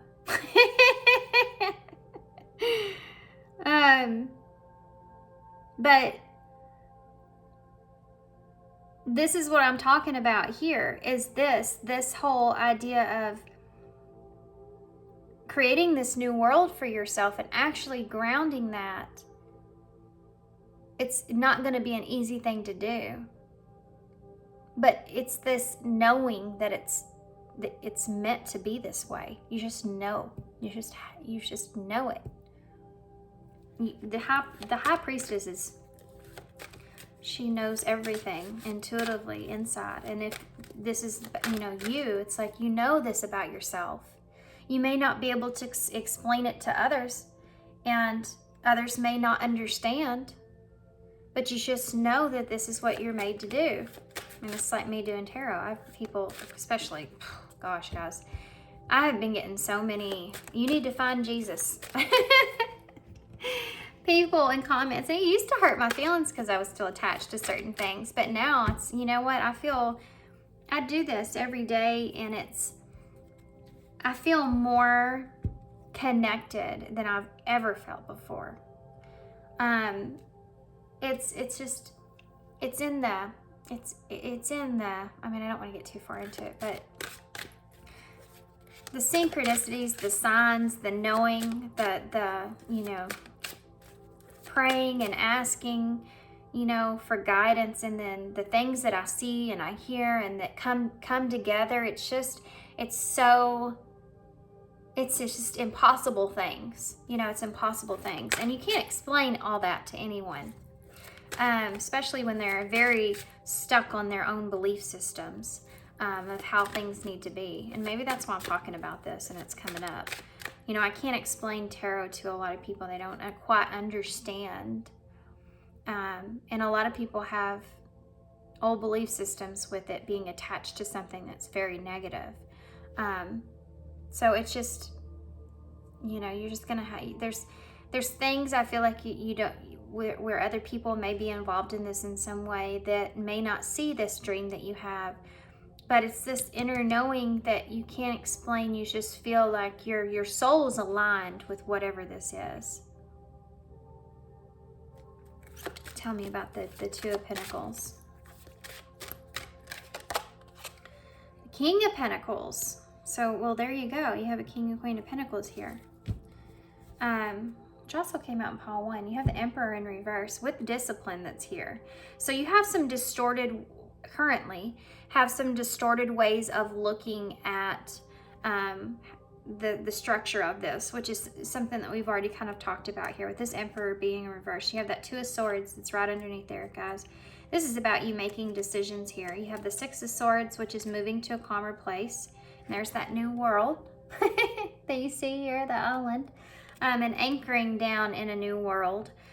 Getting to that calmer place and having to have courage and strength in order to do that, because there is this conflict here that is going to arise. Conflict here that you could be facing here. The shadows of others are something that could be very present here after you make this choice or this decision that you will see in others. But feeling still inspired. The Page of Wands is someone that feels really inspired and wants to see something closer here. This is also good news in a way. But you have this Two of Cups. So for some of you, this could look in the way of a partnership that you're moving towards, or it's just some kind of partnership within working with the universe, working with the higher source to obtain what it is you want, working with the higher source to have this soul purpose and pursue this soul purpose. And you have the Sun, so gaining that clarity, having that truth, that joy, that happiness here that you're looking for. That's the Sun energy. It's the happiest card in the deck. So on top of all this that's going on here, you have this Emperor in reverse, which is distorted masculine energy. So we think of masculine energy of being that leadership. It's Aries energy. It talks about the first house and self, and stepping up and leading towards what your highest good is, and taking responsibilities And that's what's distorted here, I feel like, for you with this discipline. You're going head to head with yourself on what responsibilities you have, what responsibilities to take on, what your values are, what is your morals and your belief system. You're going head to head here with that within yourself and making decisions for yourself based off of what feels right for you with this Six of Swords. What feels right for you, what feels best for you, what feels good for you. And you have the star here on the other side of that anchor.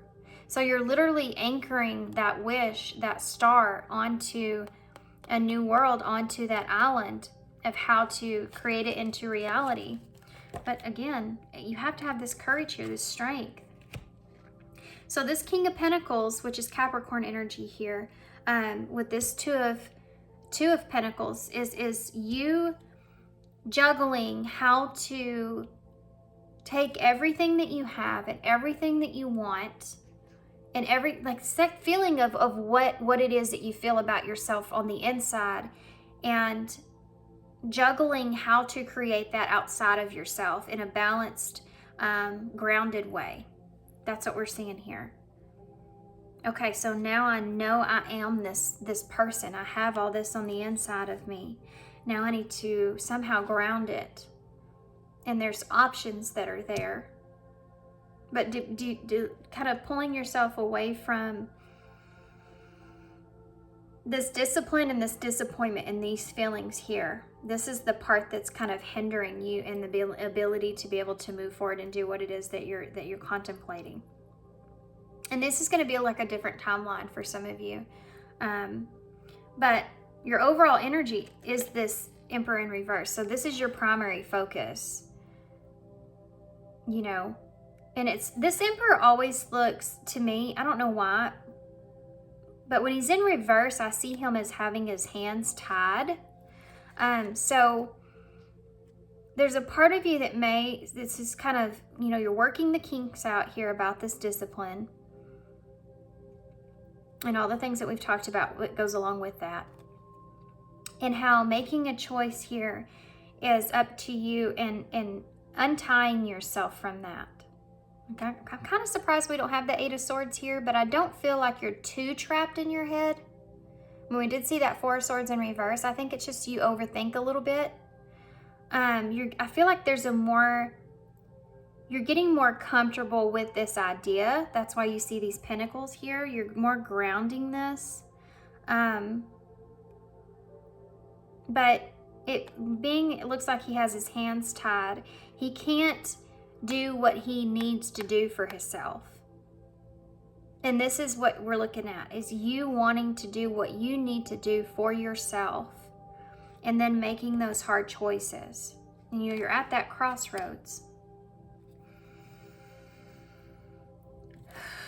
Okay, let's see what I missed here. Let's see what Spirit says I missed. Stability. It says this relationship can stand the test of time. So for some of you, this has to do with, and strength is here too, wow. Some of this has to do, I also saw peace and overcoming obstacles. So we'll see if they come out again. But some of this has to do with, for some of you, how to structure a relationship, how to ground a relationship, or how to structure a relationship that's going to last a long period of time. We kind of talked about that here with this Queen of Pentacles, and we do have counterpart energies here. Okay, so what did I miss, Spirit? Oh my gosh, that came right out. Rest. Listen to your body mentally and physically unwind. Pull yourself, when you start to feel like you're overthinking it, before you get to the Eight of Swords and you walk away from it altogether, pull yourself out of that by doing something to where you can relax a little. Just relax. Isn't that easy to say? But you could do something where you're doing something outside of the normal. You could go and just go for a walk somewhere different, go somewhere different to eat, you know, step outside of what you normally do into a different environment, because when you put yourself in a different environment, that can put your mind space into also a different environment. So if you feel like you're overthinking something and you can't get off of it, take your physical self into a different environment so that you are thinking about and looking at things that are unfamiliar to you, and then it will get your mindset off of that overthinking about whatever that is. And then you can come back to it when you feel like you are in a more restful mental place. Does that make sense? Soulmate. So it's coming out here. That soulmate energy is here. So for some of you, it has to do with the soulmate. Maybe in respect is here as well, the number 40. So 4 is that stability. It's the Emperor energy. It's that structure there. So you want to respect, being respectful to others is part of this disappointment, I feel like, in a way, because you don't want to be disrespectful to anyone around you. So this is part of what's that pressure that's pushing on you, right? I'm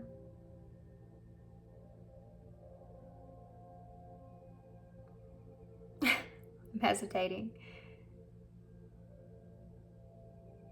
I can tell you, I have took some pretty crazy leaps in my life, and it's just who I am. I just feel it in a way, and I'm a Cancer, so I can hold on to things for a long time. But I'm also Sag rising, and I do have that jump in me of taking risk. You know, it's there. It's there. And being able to be optimistic that everything's going to come together in the way that it should. I have that, you know, fire, that desire in me. And there's people in my life, family, friends, that have come to not only know that about me, but love that about me. And they've also come to realize that they can't talk me down either. But you know what?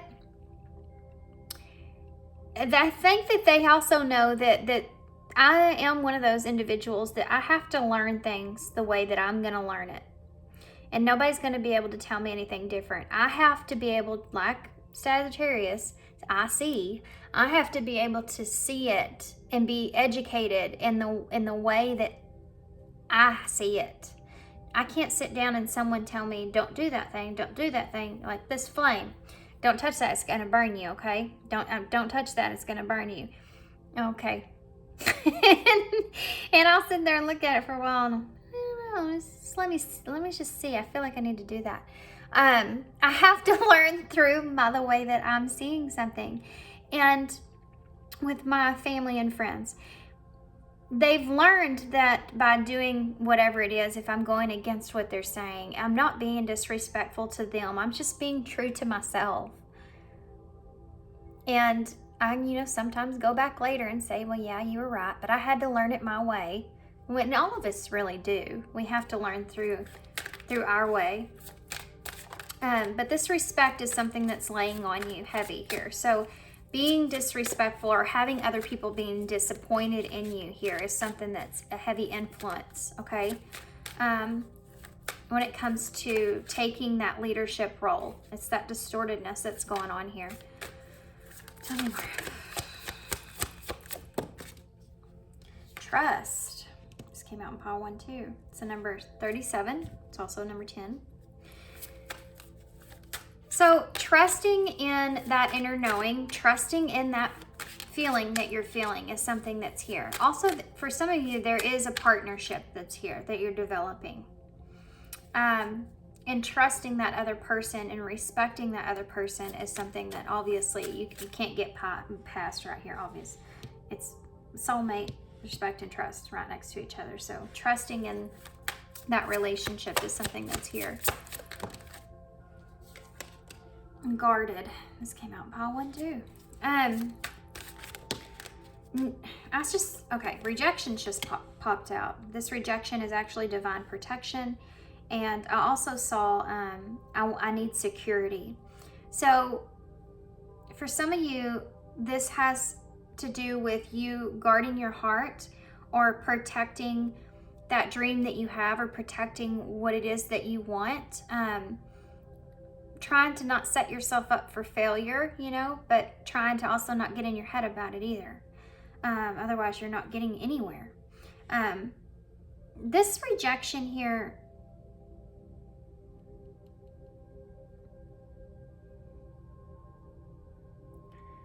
for some of you, could have rejected a soulmate energy that's come into your life, or you could have rejected a contract, or you could have rejected whatever this was. It's like, know that whatever that was, this rejection, that was protection. So if that didn't work out, and in the time that you had it, whatever this was for you, if that didn't work out, it wasn't meant to at that time. Okay? It wasn't meant to work out at that time. It was actually a level of protection that went into that. The dream in the pot was still cooking, okay? It wasn't ready yet. It wouldn't have tasted right if you would have had it that early. Let's say that. You had to learn some things, develop some things there. We have maturity. You had to mature. You had to mature a little bit to see it clearly. That's all. You need to let that go. You need to let that, if you were disappointed in yourself in whatever this is I'm pulling, they're saying, know that was actually because you couldn't possibly have seen it in the way that you're seeing it now back then. That you had to go through some things in order to see it in the way you're seeing it now. You had to mature, you had to grow. Yeah, look at this wisdom. You had to become more wise to be able to acknowledge what you had when you had it. You know, we have, especially when we're younger, we go through, like, let's just make a list here, you know. I have pages and pages of things that I wish I would have listened or what. I mean, y'all just told y'all what I'm like. So there you go. But it's like you, I mean, let's just say, for instance, the time that I had with my family, because I've lost so much, I mean, my whole immediate family, you know, by the time I was like 23. So I think about certain things. Let's just say, for instance, I had to move in with my grandparents at the age of 16 because my mother passed away and my stepdad passed away in a plane crash. So when I moved in with them, I was 16, so I was like, oh, this is going to be a huge change, because my mom was a younger mother, and she allowed me to kind of go a little further. I was the youngest, and so had more freedom. Usually the younger ones do. They're tired by then. I'm figuring that out now that I have kids. But when I moved in with them, you know, they have a structured kind of way of doing things, and they didn't allow me to do as much. And let's just say, for instance, you know, my grandmother would make dinner, and I would be out at a friend's. I mean, I was 16, 17, so I'd be out at a friend's or whatever, and I wouldn't come home to eat. And, you know, my grandpa, he said to me one time, he said, you know, your grandmother cooks this meal for you too. And at the time, I was like, well, I know she does, and I still eat it. You know, I still come home later at night and eat it or whatever. But I think the point was that he was making was that to sit down as a family and eat together, right? But I didn't see that because I was younger and my priorities were different. And as I matured, I realized that now, you know, I should have done that, because now I can't. And I miss that opportunity to have that time. So valuable, right? But I had to mature to see it. I had to mature to see the value in it. And this is what I'm seeing here. There's something to do with, maybe you were too guarded here for some of you, and you had, you rejected something from your past, an idea or a person or something, and you had to mature a little bit and become more wiser to acknowledge the value in it, and to trust it, right? You have a clean slate here at the bottom of the deck, and look, there it is. I need security, and here and now, your true love is already a part of your life. Okay. Let's leave that there. Let's get some, these are awesome, guys. I just got these. These are called Soul Truth Oracles. I'm really pumped about them. So far, they've resonated with the readings really well. These, it's just like the Postcards from Spirit that I used to use all the time. I still do use all the time, but these are, I feel connected with these just like I did with those. So let's see what they give us here. Oh. So we have, to where does my soul want to travel? It's awesome. See what I mean? Like they're like resonating so well with the readings. It's so easy. We also have this one. I'm going to take it too. What if it was easy? I'm actually going to read this one first, and then we'll read this. So what if it was easy? What if it came easy? I always say, what if you were 100% supported? What choice would you make? Because that's that desire, that's that dream, right? So we have, it doesn't have to be hard. Call in the universe, the stars, the angels, and all their power. Find the solution. Would you take the next step if it were easy? It's time to expect ease. Call in grace and receive guidance. You are supported. Today's soul action.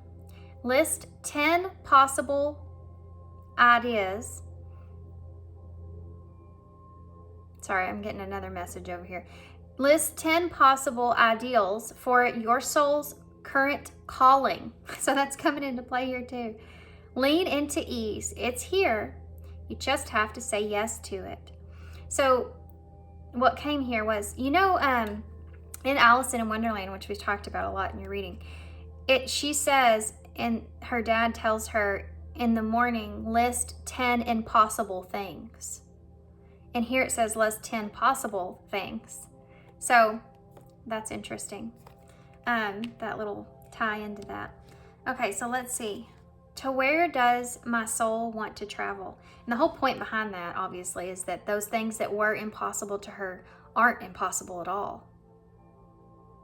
So those dreams that you have of being something that is impossible could actually be something that is possible. To where does my soul want to travel? When we travel, we grow. We open up our little worlds to more adventure, thrills, patience, understanding, trust, and oneness. Our hearts and minds expand, and our desires are satisfied. Where is your soul calling you to visit? Today's soul action. Pick a location on your desired list. Choose a date when you will get there and start planning. Create a Pinterest board and start searching on travel sites for the best restaurants, anything that will create movement to let the universe know that you are ready to make it happen. Believe that you can. Now that's the most important thing, believing in yourself, believing that it's possible.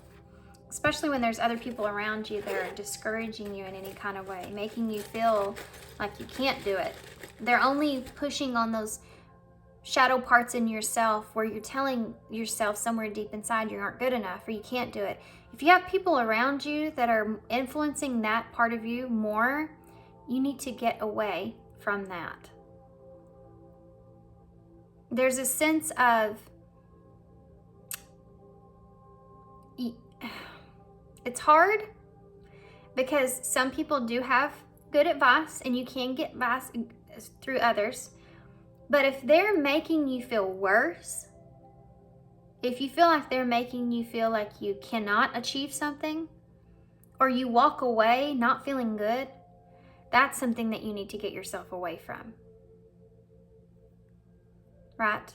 You can feel so sure about something.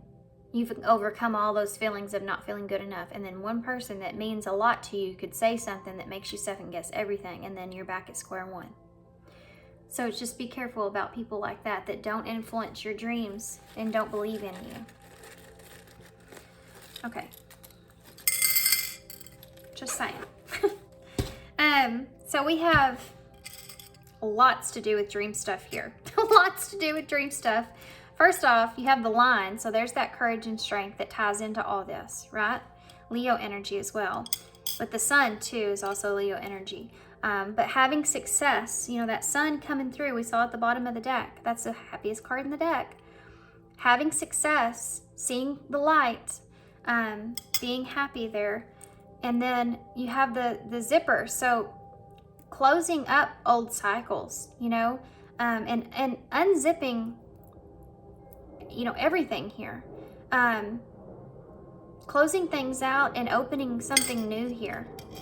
You have the chameleon, so adapting to things as you go is something else that's here. Not having to have everything completely lined out of this is that way and this way and this way and this way and this way, but kind of adapting, setting a plan to start and then kind of adapting as you go, like it talks about here with the pen board and all that, or the Pinterest board. We have E, D, P, K. We have 18 here, so maybe significant to somebody. But 1 is that number of that new beginning, and 8 is taking action. So PK is here. Y'all don't know what that is, but it's close to where I live. There's a lake called PK. Okay, so we have O, D, I, E. Oh, look, I should spell Cody in a weird way. There you go. We have A, M, or W, V, G, and N. Okay, we have Paul, so maybe Ma and Paul is something that's there. We have Paul, though, like a, you know, like a puppy, maybe significant. Even is here. Even if. That's a song. It's actually a Christian song, but it's a really great song. It's like even if. Even if. It talks about even if something doesn't work out the way that it's meant to, it was still something that was purposeful. You know, it's called Even If, and I don't know who sings it, but if you want to go look that up, it's a great song. It's a really great song. We have God in the bowl. So again, that belief system and all that's taking a play into this, but it also could be that divine purpose that you feel as well. You have did here, so did even go. I heard did you even go? Did you even go? I don't know what that means for you guys, but and then never. We don't have all those letters, but I just see it here. Okay. What else? Eve is here. New Year's Eve may have been significant to somebody. Kid. You have a kid here. So that maturity thing's coming into play. Anything else? We have dead here. So maybe you thought this was dead. You thought this was over. You thought this dream was gone. We also have dad. We have, I heard Virgo in my head. We don't have all the letters. Why did I hear Virgo? Oh, well, you know, Virgo is about your responsibilities, and that's something that's all here laying on you. It's also, you know, it's I analyze. It's a grounded, it's an earth energy. What else? What else? I feel like there's a lot here. We have gone.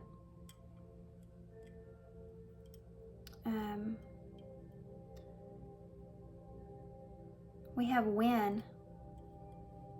Wanting to win.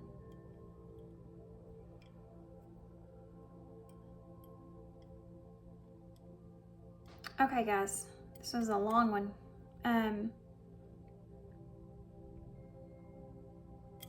We have pig. Maybe the prize pig like Wilbur. You know, he had a dream. Okay. Is that it? All right. We have 1 here too, so. And we have 1, like the number 1, but we have 1 in the bowl, so. I heard 1 time. All right, I'm gonna hold this up so y'all can see. What's that? There's another E. So I hope y'all enjoyed this reading. I definitely hope that this helps in some way, and good luck to you guys. And thanks for being here. Thanks for all your love and all your support, and of course your kindness, and I hope to see you soon. Bye. Hey, pile 3. So if you chose the shorter crystal here, this is going to be your reading. So I'm trying to hold it up close so y'all can see it really good. Okay. So let's see. I haven't looked at this yet, so I'm seeing it for the first time just like you guys. Up from the depths, releasing difficulties, number 6. Wow, okay. Up from the depths. You may have been in the depths of your emotions. We have all this water, this raging water that's down here. This blue scarf could be attached in some way to your throat chakra. Moving towards the light, moving towards the sun here. You could be taking that step, that difficult step there, and moving towards your success or moving towards your own happiness. The number 6 is healing. You may be finding yourself coming out of a heavy healing cycle. You could also be someone that's feeling yourself coming out of a relationship of some sort. The number 6 is the Lovers in tarot. You could be coming out of isolation here within yourself, of where you've kind of wandered off into your sanctuary to try to understand your emotions that are here. You could be coming out of the cold here with someone. It's like you're releasing and having some sort of acceptance that goes into this, with this releasing the difficulty that's here, and up from the depths. It's like some of you could be coming out of a dark night of the soul even.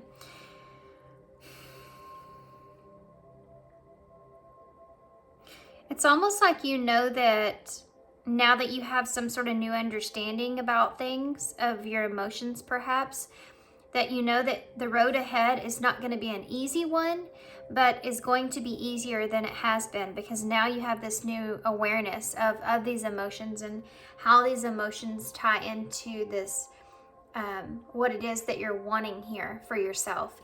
It's like you've healed through some things, you understand some things now, and now you're looking towards clarity. I think that you're looking towards, okay, now let's be enlightened by this. For some of you, this has something to do with you coming out of an isolation here with someone else, or it's just coming out of this. It's like you had to go off and kind of understand things. You had to understand how you felt about a situation. You had to understand what it means to you. It's like in this period of the depths of these emotions, you have this now new understanding from where you didn't see it before, which is this enlightenment that you feel. But you still have it's like you're just now coming out of this, and you still have these stairs to climb in front of you, right? But you're moving in the right direction. And this, for some of you, may have something to do with speaking your truth here with this throat chakra thing that came through, speaking your truth about and giving clarity to someone else, or just getting clarity from someone else. Okay, so I'm going to go off of that, and we're going to get a few more oracle cards. These are the Once Upon a Dream oracles that I'm going to use. So we'll get a few of these, and then we'll get into the tarot, okay? Okay. So definitely having heavy significance of coming out of some sort of healing cycle that you've been in, okay?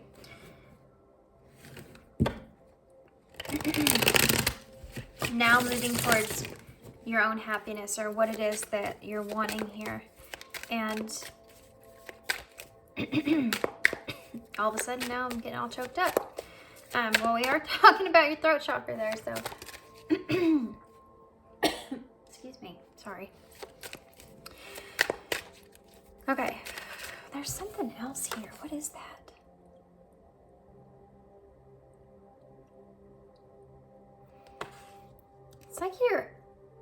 It's like needing to understand your emotions is a big part of this. Like maybe going into this isolation was something that you didn't want to do, or you were trying to avoid in some kind of way, but it was also something that was necessary for you to understand emotionally how you felt about something.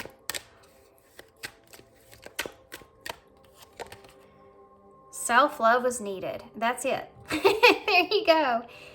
You needed to go within yourself to have this, to reflect on yourself. You could have went within to work on some insecurities that you've had. Something could have really triggered you into this, and having these insecurities within yourself. And it's like you needed to go within, you needed to go to the depths to understanding why those were there, why these things were triggering you in the way that they were, and how do you feel about yourself and how you feel about those insecurities.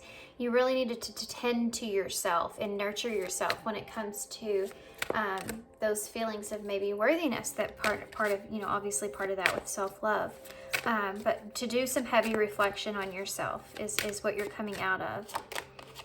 Heartbreak. So there's some sort of, for some of you, there could have been some sort of rejection here that pushed on your insecurities. For some of you, there's just could have been this trying to understand about, I just heard breaking your own heart. Why perhaps you may talk to yourself in the way that you do, or why you don't feel good enough or don't feel worthy enough, is a part of that as well. Why you react in the way that you do. Having to kind of go on this journey of figuring these things out is something that's here, but it's like there was enlightenment that you found when it comes to this. It's like you're ready to come out of this. This heartbreak is something else that you're accepting as well, something that you needed.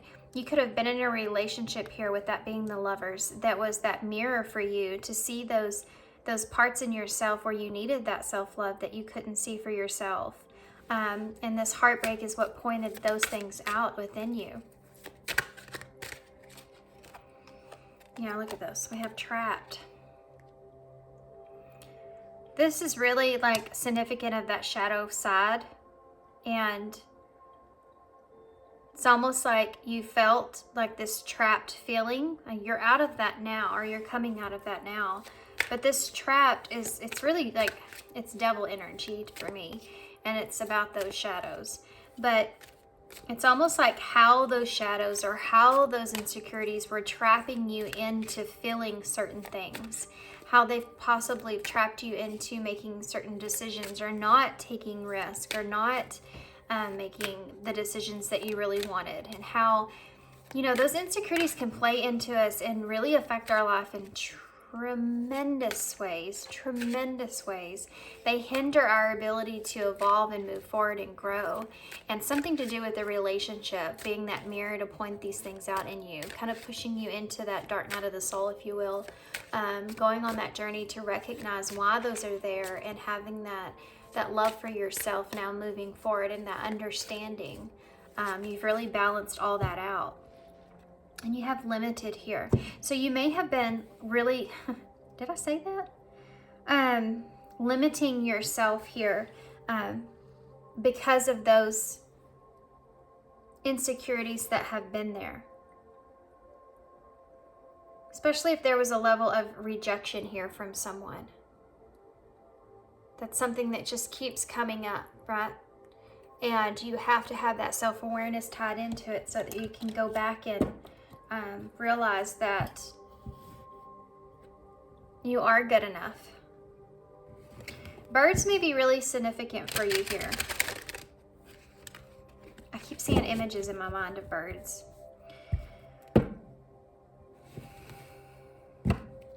Something to do with the perfect timing as well. This being the perfect timing for you, or you've created this perfect timing. Things came in perfect timing for you.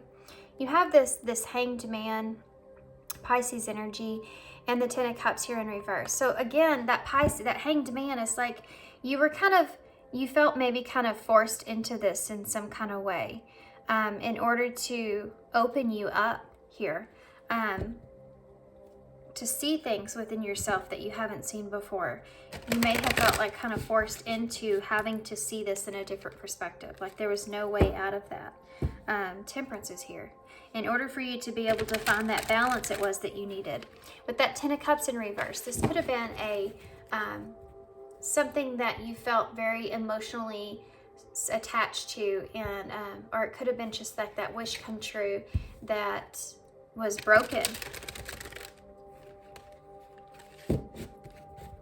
Seeing that in a different perspective.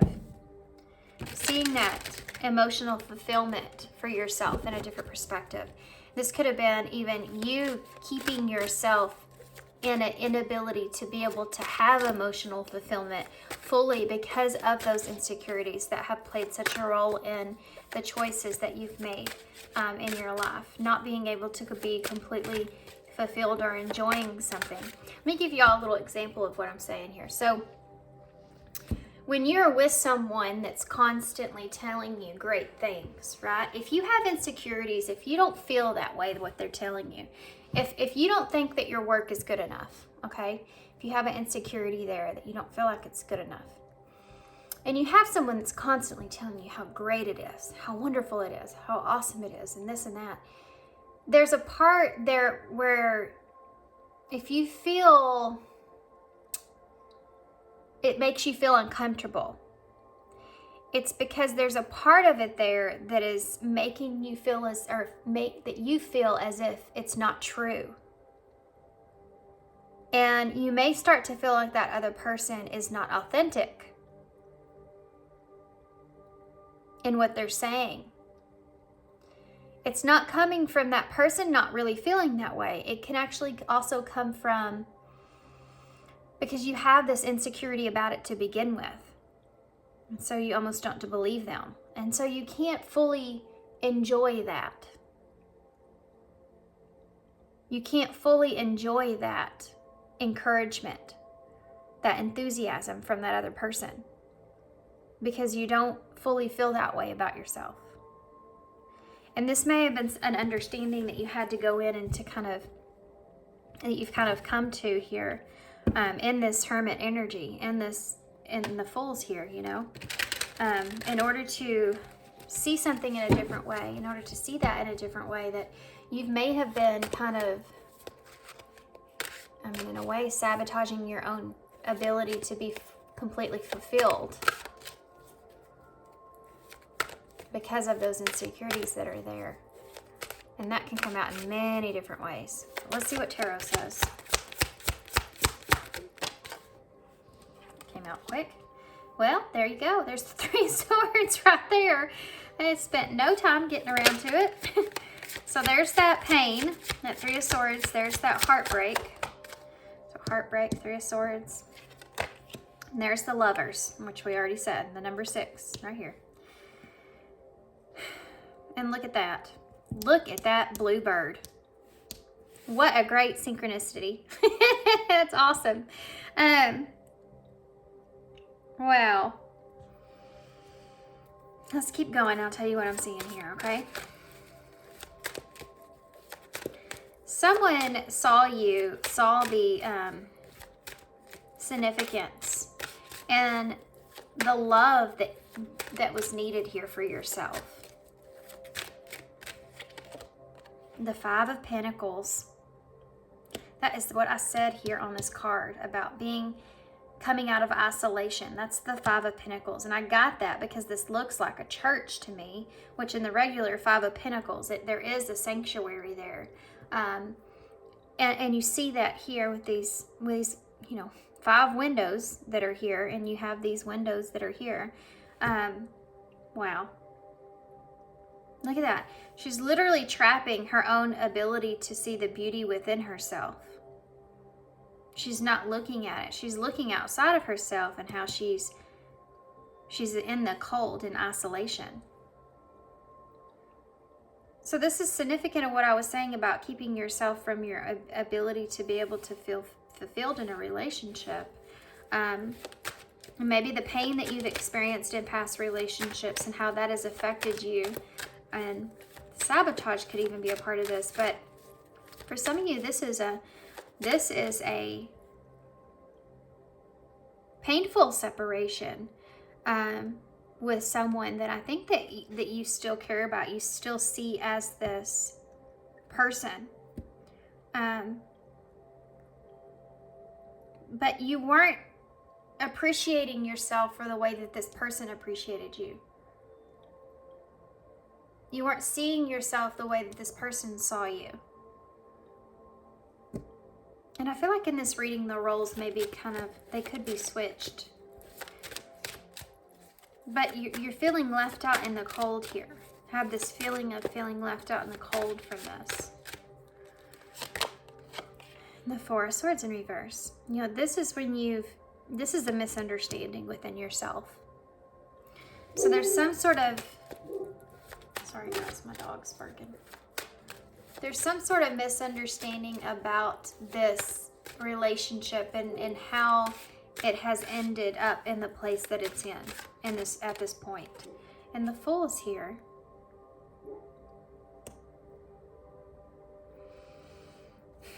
This is about you wanting a new beginning. And I can't make this up. She's holding a bluebird, and it's very tiny. It's like wanting to start over with this new perspective of yourself, this new knowing of yourself, wanting to start fresh now, taking a risk, feeling more confident here. But that Four of Swords in reverse is a misunderstanding, is something that just keeps coming to mind. So let's get some clarifiers here. Why is the Three of Swords here? The Hermit. So this is the time of isolation. So it's like you went into this isolation to better understand the pain that you were experiencing from this breakdown. Look at that. You have the Five of Cups here. You miss this connection. You're disappointed in this connection. There's regret here. There's regret all over this.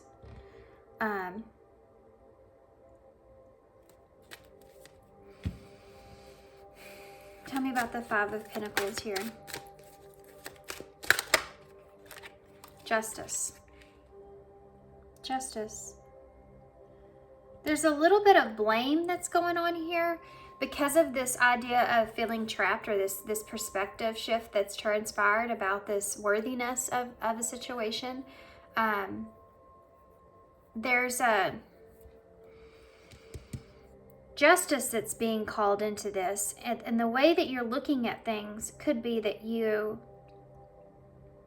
feel like this isolation that you may be in, that you're trying to come out of, was justified because of some actions that you have taken. Tell me about the Four of Swords in reverse. The Sun. Well, there's the Sun that we talked about. So you've gained some clarity or some insights, and look at that, she's holding a blue bird. I told y'all birds, I called it up here, it was going to be significant. You could be seeing birds somewhere. Behind the scenes over here, y'all can't see this, but I have some sage, just a little piece of sage that's on my desk. And when I look down at it, it actually looks like a bird flying, and that's what made me think of this up here. But here it just keeps coming up. So I don't know if you've been seeing bluebirds. But this Sun energy, it's like now you have some new perspectives over this. There's a part of you, I think, that wants maybe to see the other person's point of view, or you have seen the other person's point of view, and you're wanting to see, you may be wanting to see where this person is currently with things. Whatever side you're in, there's one person here that's seeing things in a different way, and it's coming from being able to acknowledge that they needed some self-love here in order to see what the other person saw within them. Justice is being called. Next to the Sun and the Five of Cups, whatever this regret or this remorsefulness, this disappointment that's here, justice is being called here to bring enlightenment to the situation, clarity to the situation. Why is the Fool here? The Six of Pentacles. It's a conversation. And look at this. You see the scales, just like here on justice. You see the scales on the teapot. This is a comforting conversation of an equal give and take, a balanced give and take here. Starting over in a relationship in a more balanced place of an equal give and take.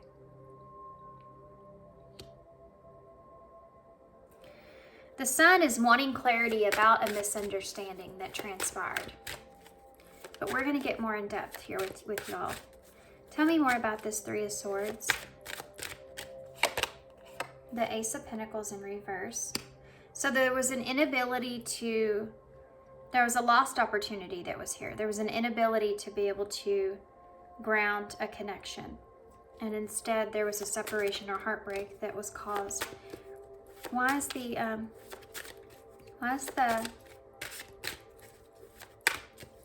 Five of Cups here? Someone give me that. Why is the Five of Cups here? The Empress. Divine feminine energy here, but regret for not taking these are both cards of opportunity, and the Empress is an opportunity to birth something new. So with that relationship sitting right behind this and this Five of Cups, there's regret here about not birthing this relationship or growing this relationship, spending time, energy, or effort into this relationship. Not recognizing the value that was here within this Empress energy, not protecting it, not valuing it. When you had it, it's something that's there. Why is the Justice here? The Temperance. So we have Virgo, Gemini, Taurus, and Libra, and Aquarius, no, Sagittarius and Leo and Aries energy here so far. Temperance is there to balance out what is, again, those feelings like we talked about here, all those rushing feelings that are coming in, releasing the difficulty of all those feelings, that pain, that heartbreak of feeling trapped and everything. Needing that self-love, needing to reflect, needing to see yourself in a different way. That's all transpired.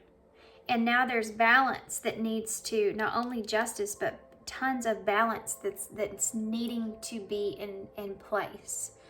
Or at least you're wanting it to be in place. Which brings me to this misunderstanding here with the Four of Swords in reverse. Overthinking something. Trying to gain clarity and overthinking something might have been part of the sabotage here. Tell me more about this Four of Swords in reverse. The World.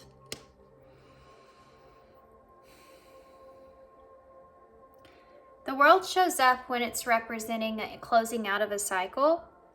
So in a learning, I think there's been some serious lessons that have gone into this about your own love for yourself.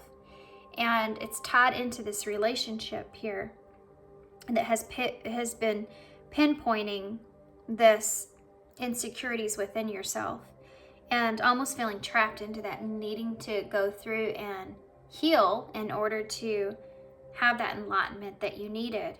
Now that that's transpired, now justice is here to prevail and bring balance back into this situation. So this misunderstanding is being called to close. Okay, there's a close that needs to take place here. There's clarity that needs to come out of this. The world for some can also represent travel. So you may have to travel, or you may have to, it could also represent, it's just, it can be a card of travel or movement. So for some of you, you may be wanting to move or travel to someone to gain clarity or insight. Can you give me, why is the Six of Pentacles here? Tell me more about this. The Seven of Pentacles, you want to invest here in equalness, in an equal give and take, in a new beginning. It's like you've gotten a taste of this as being something that has been beneficial, but something that you couldn't see as such when you had these insecurities that were covering this. You didn't see the value of this so much before because you were too insecure to be able to see it. What is that about? Can you give me a card for this? Some of you may have just been trapped in past heartbreak. Maybe you get rejected in the past, and heavy sabotage is that I'm feeling here. But give me for this Ace of Pentacles in reverse. Let's see about that Ace of Pentacles in reverse. Okay, there's that Five of Swords. I knew it was going to come out, and there's reunion, the bottom of the deck with the Page of Pentacles, which is apology. The King of Pentacles which is a card of grounding that apology and that union. And then the Two of Swords is making that decision. You also have the Two of Pentacles of choosing how you're going to approach this. It's also another card of bringing balance. And you have the Queen of Cups here, Cancer energy. So those are feelings. This is embracing those feelings or nurturing those feelings. And then you have this Eight of Wands here.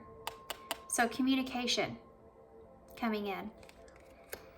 Wanting to embrace the emotions, but trying to figure out how to approach a situation.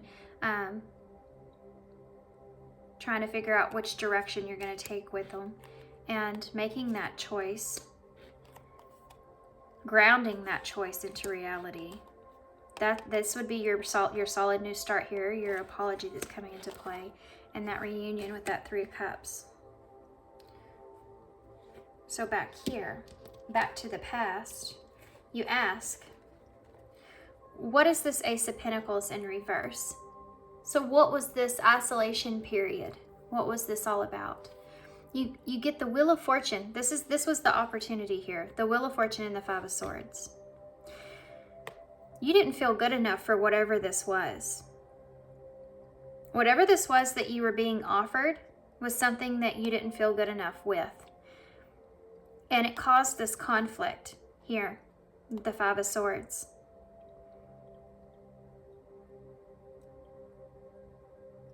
Somebody felt like their heart was ripped out of their chest as well, because look at this. And oh my gosh, these are just, it's so, the synchronicities in these readings are crazy. You see how the heart in the masculine energy here, which is the one that's in the shadows. So the masculine could have been the one that's trapped in the shadow side of this. That was the one in the experiencing the dark night, right?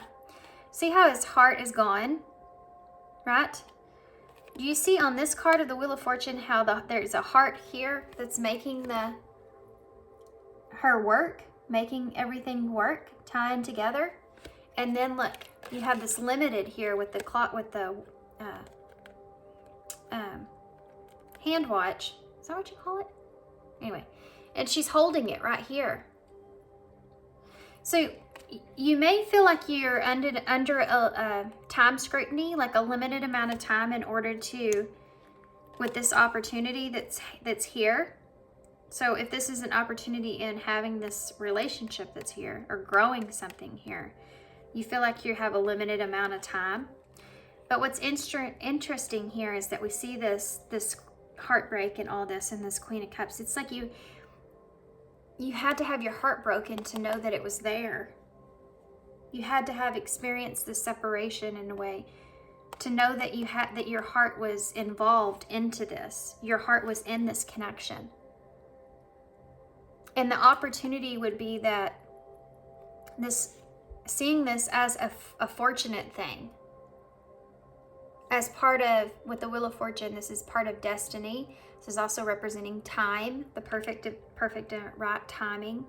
And needing your heart to be in this to see how it was all going to work. But first you have to find that within yourself, which is what has actually transpired here. And because your heart was not in this in the same way within yourself, you weren't thinking here with your heart. You know, you were thinking more with your mind. Now she's actually holding the piece that's taken out. So it's like the feminine. This is so awesome. This is the imagery. It's like the feminine is the one that made you see this whole influence of loving yourself, needing to love yourself so that you could have fortunate things, not just this relationship. It's just so that you are worthy of having these things. The Wheel of Fortune is I mean, have you seen the show? It's a chance that it's an opportunity to having something great. Luck, fortune, fame, all that stuff. It's an opportunity to have this. And this connection, this pain, this separation, this heartbreak has kicked you off in this self-love kind of journey to go make you find recognition that you are worthy of something like this, to open new doors for yourself. Now, because of that, and you recognizing the value of this relationship, and now you want this to evolve, but you're trying to find balance here. Emotional balance is needed, and justice is needed. Awareness of it's like the cause and effect of what has transpired needs to be in balance. So clarity needs to come. There's a cycle here that needs to close out so that you can have this new beginning with the Fool. A new beginning where there is a long-term investment and it is an equal relationship. But now you have to wrap your head around how you are emotionally going to bring this together. How much you want to express, what choices that are there to make. How to ground something here.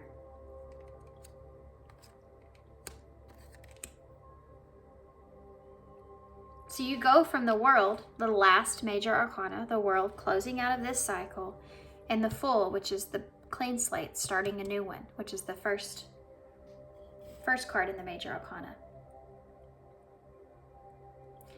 So y'all's reading is a little bit different because there's actually a relationship. There's two energies that are here. So I am gonna get like everybody else and get some of these different stack of different kinds of messages, but I kind of also want to pull some message cards. I'm actually gonna pull. So I made some message cards a long time ago, and I don't ever use them. Ever. Really. But every now and then I'll get like I decide I'm going to use them. Some of them are kind of sad. I didn't realize until after I made them. Of course, I wrote them all down once, and then I went back later and wrote them on the cards. So But let's just see what comes out here.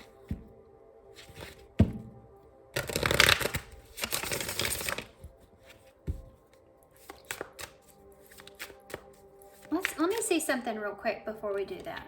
I want to see what this person on the other side feels. Oh, just half this deck, and you have the Ten of Cups in reverse with the Tower. Yeah, that's what happened here. This Ten of Cups in reverse is an emotional fulfillment. The Tower is that change that it's causing you to change the way you are the way you feel emotionally about the way you feel about emotions, about what you want, about emotional fulfillment for you, what that looks like. Let's see what this person's feeling. Other side, the other half. Okay. Oh, the Eight of Cups, disappointment. Abandoned. Look at that. They have the Four of Swords too. So they're focused in on this Four of Swords energy, this misunderstanding. They're kind of burned out thinking about this, and I think that this person's in a position to where they're trying to decide if they should walk away from this fully, which you may be feeling that, and that's why you feel this time scrutiny that's here. Tell me more about this other person. How are they currently feeling? Yeah, look at that. Six of Swords. Regret, but necessary transition. So this person's in a place to where they don't understand fully about what has transpired here, but they do feel like they're not making any progress here. They're burned out about kind of thinking about it, and nothing's transpiring. So they're in this energy of trying to, even though they feel abandoned and they feel disappointed, they're trying to move away from this. See how they have their back turned? But they're trying to get into somewhere in a calmer place for themselves. How does this person feel?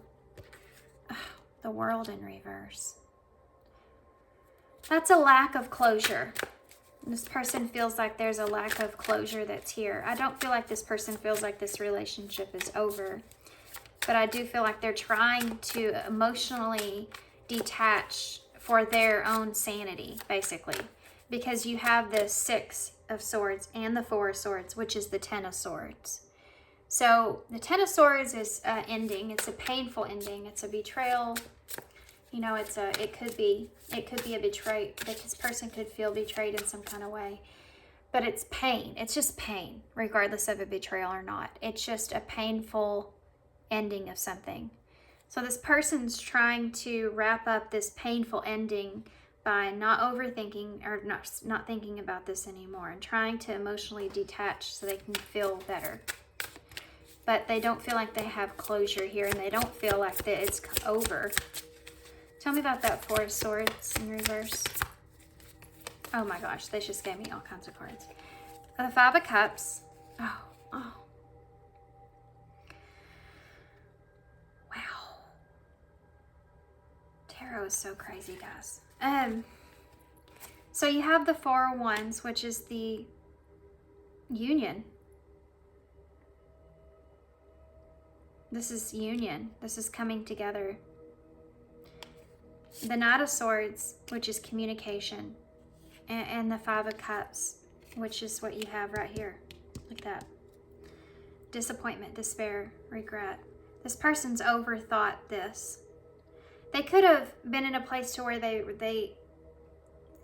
been waiting for a union. This is someone that's been waiting for a reunion, and there's a lack of communication there, and so they're in this disappointment when it comes to that. And with the Four of Swords, is this being a clarifier? This person could think about reunion a lot. They could think about the disappointments and feeling regretful of things that were said or done. They could think about, this is a sad card. The Five of Cups is a card of loss and despair. They could be thinking about if they should reach out, even with this Knight of Swords being here. It's like this is all of what they overthink. These are all the things that they overthink. that they're burned out about thinking. There's a lack of progress in all that. So that's why you come to this Eight of Cups. Tell me about the Eight of Cups. Okay. Yeah, the Eight of Swords in reverse. This person's trying to release this, trying to get out of their head. It's not a good place to be. The Eight of Swords is a very anxious energy. It's an energy of feeling trapped in your thoughts, and that's why they're feeling the need to emotionally detach, because they feel like it's, you know, it's just not good for them. Yeah, look at that. The Chariot, Cancer energy here. The Chariot is about controlling your own emotions, moving your emotional self into a place for your highest good.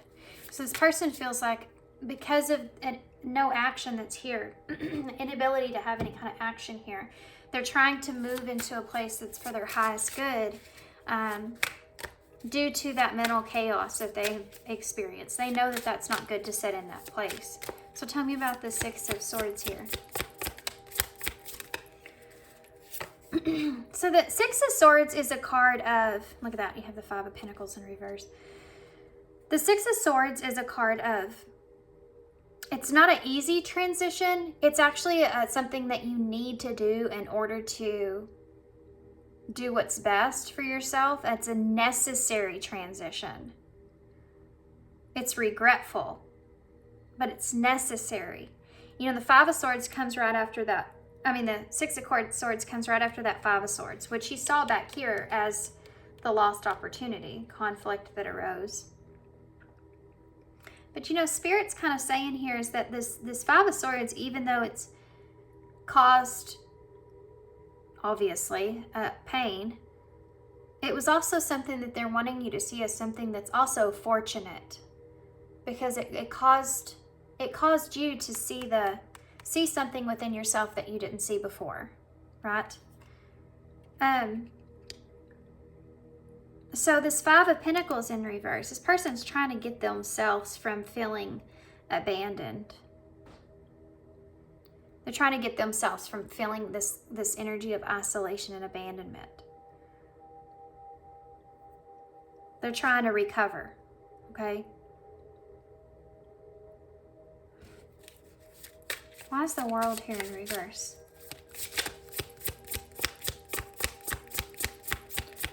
This person's trying to let go because of this. Gosh. Six of Swords in reverse. That's a lack of success. This person is looking at this as possibly something that was a lesson maybe they just didn't learn, because they're basically balling this up as it just wasn't something that was meant to be. They're trying to mentally figure out a way to move forward because they're feeling sad where they are with this. You see all these people that have their back turned here.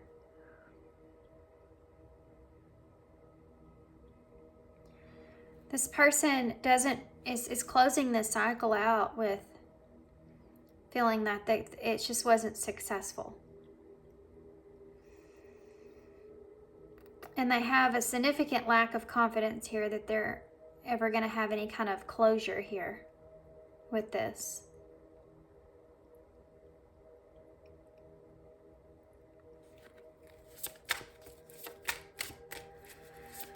What do they want? Whoa, hold on now.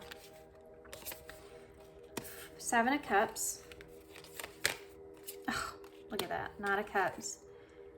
And the Page of Swords in reverse. Let's see. This person wants, they feel like it's wishful thinking at this point. This person's, they want options here when it comes to romance. You have the Knight of Cups. They want this connection to be an option.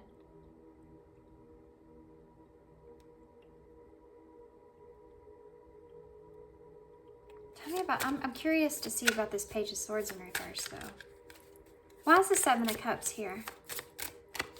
See if I fully understand this. There's your Five of Swords in reverse.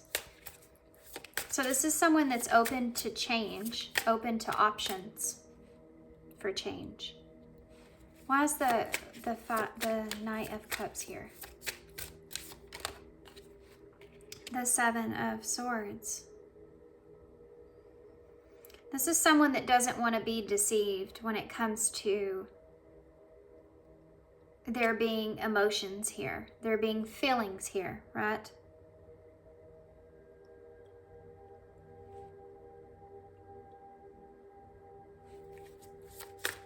There's an energy of wanting to understand or know the truth about that. Why is the Page of Swords here in reverse? The King of Pentacles in reverse. Yeah.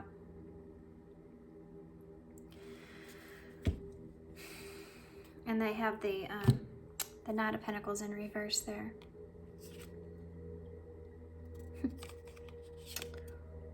Well, there's an attraction here. That's for sure. There's an indecisive energy about this person. There's a confusion here. I think this person, the reason it's a Seven of Swords is because they're open to a change, but they feel like there's different options here, or there's different choices here, or wishful thinking that's a part of that. I think with the Two of Swords in reverse, this person is confused about what choices that they can have or have. They have the King of Cups here, so there's a mature feeling of love that's here. There's not a question in that. There's still a balanced, mature love that's here. You have the Devil, so they feel trapped in this love that they have here for you is not going anywhere. Plus, the Devil is also representing that attraction that they feel towards you. It's very sexual kind of energy. But the Knight of Pentacles in reverse is, I think this person feels stuck with it's like I'm asking what it is that they want, and we're seeing cards of not knowing what they could have. I feel like with this King of Pentacles in reverse, it's an inability to know what you can ground.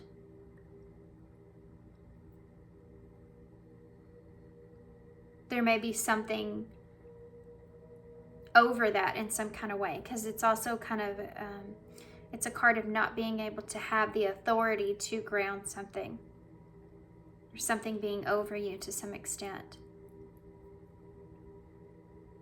This person wants honesty, because the Page of Swords is somewhat in reverse, can be a undelivered promises. So there's something here that this person's wanting that could be something grounded that may have been undelivered in the past, you know? I mean, they want the truth. It's a card of all talk and no action, and this person's wanting the truth or wanting some sort of action. They don't want to be deceived. They are open to some sort of change, letting go of past resentments here. But I feel like this person is unclear about what actions those are. There is a lot of love here.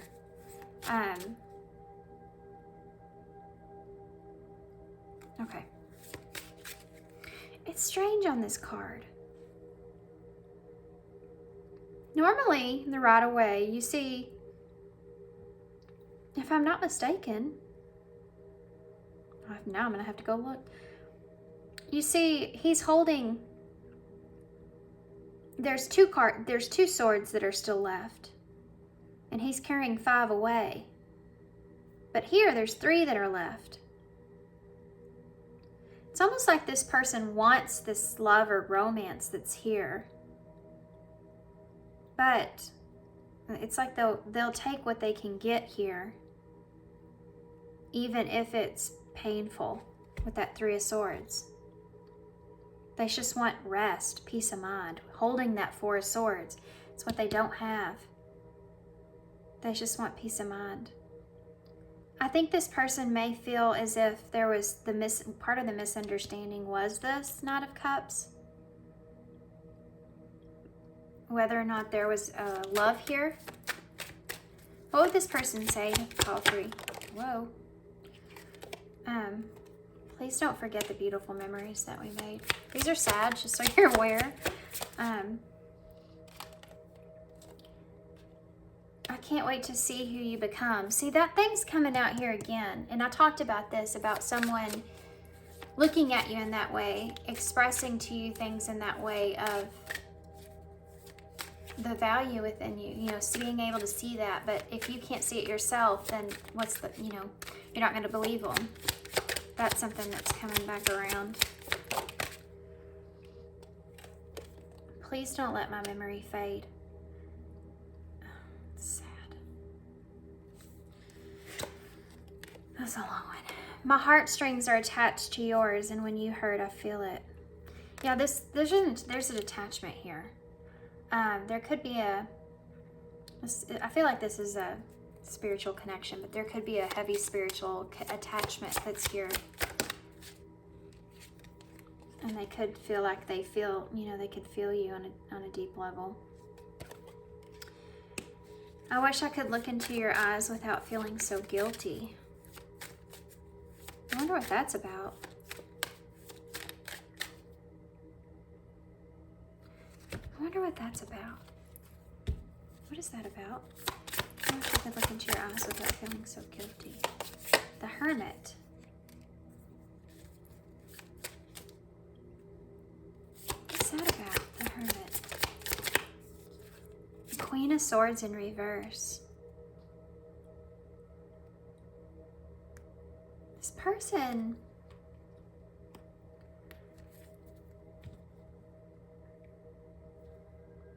Empress is in the bottom of the deck in reverse.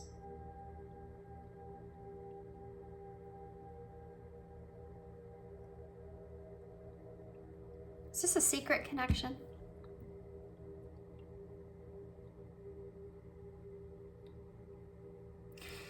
The Hermit is keeping to yourself.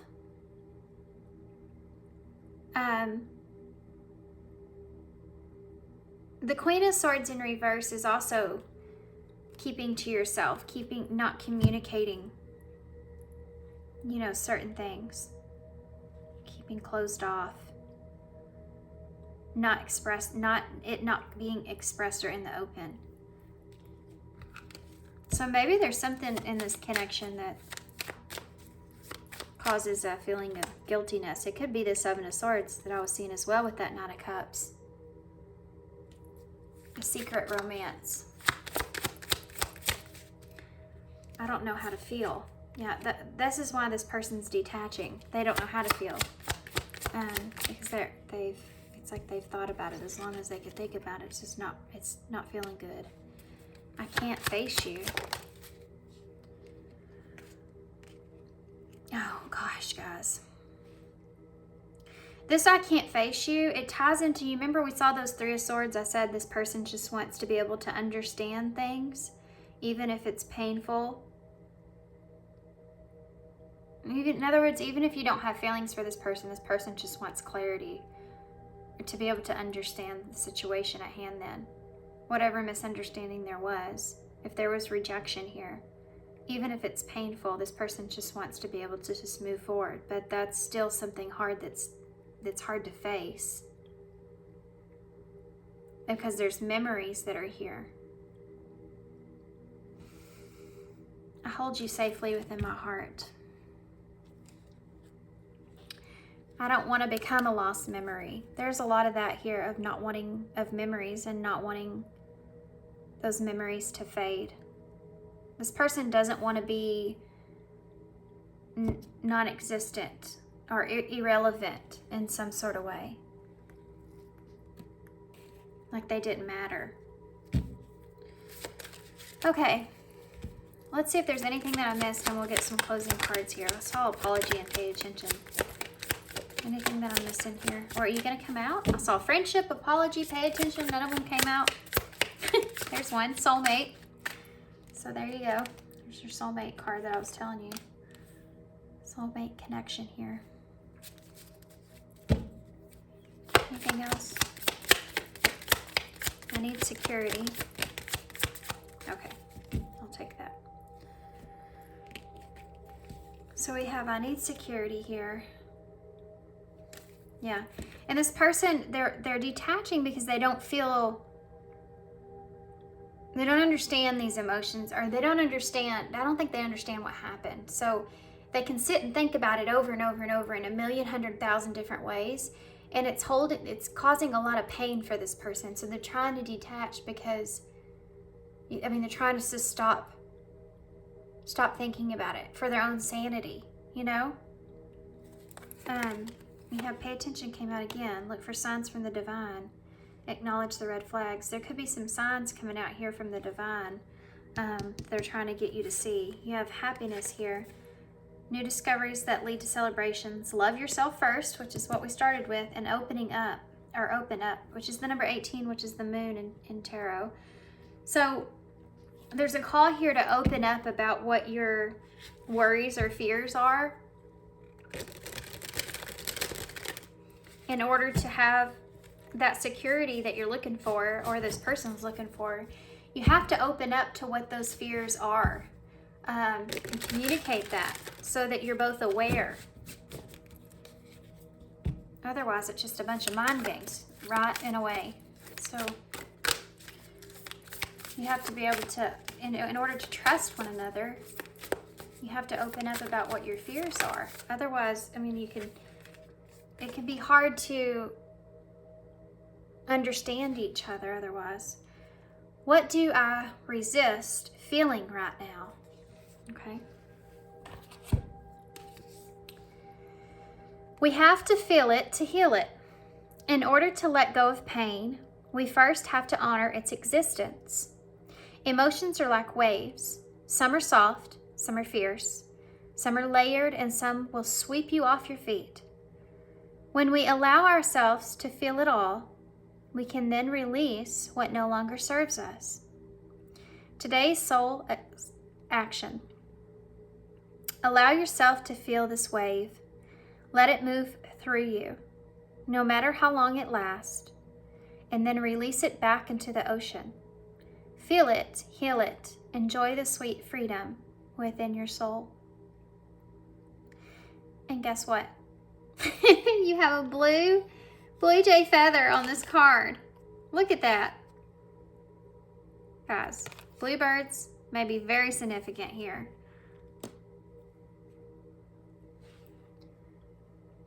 There's a song about bluebirds that I know. I can't think of the way that it goes at this moment in time because I have too much other stuff in my mind.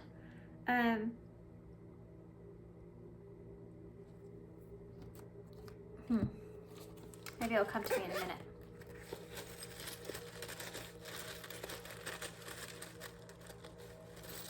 Okay. Let's see here. Bluebirds always remind me of being free or feeling free, though. You have the scissors. This is cutting negative things out. Cutting out things that don't serve you. Cutting the crap out. You know, cut out all the BS. All that stuff's here. You have the soul, the two birds. Imagine that. The two birds here. And the ball, which is that soul connection for me. The two birds with the heart in the middle. You have the thimble. This can represent a kiss. The story of Peter Pan and Wendy. And how he always gives her a thimble as a kiss. The story of Peter Pan and Wendy. You know, Peter Pan always wanted Wendy to go with him. And the one with Robin Williams, she ends up, she can't go with him. She can't be that free bird. She can't be that free spirit. She's, you know, she has a family and a home and all that. And he comes back later and she's, you know, she's changed completely.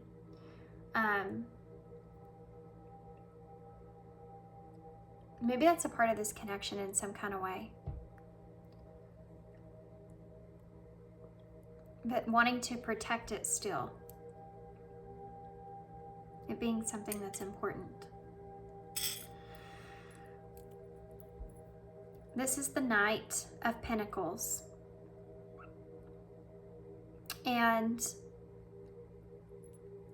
But it does have a sword, so a Knight of Swords may be here as well. I don't know why, but I usually get this as I think this is the one I usually get for the Knight of Pentacles, but that could be both of them, you know. Moving in slowly but determined, and then also communication, needing to communicate, needing to take action is here.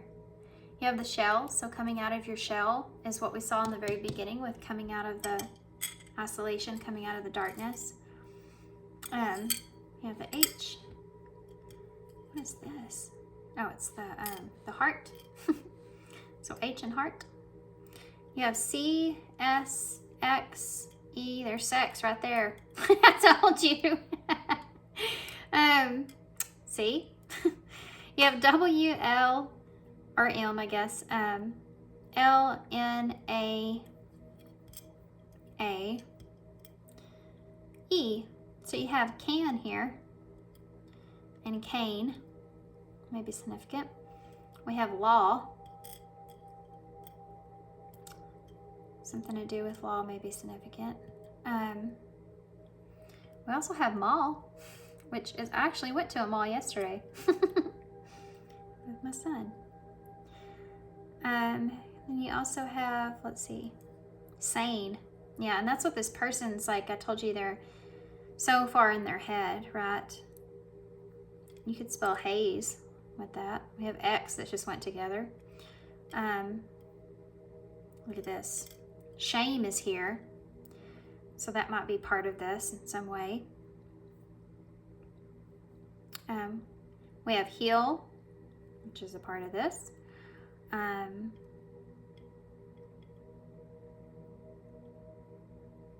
What else?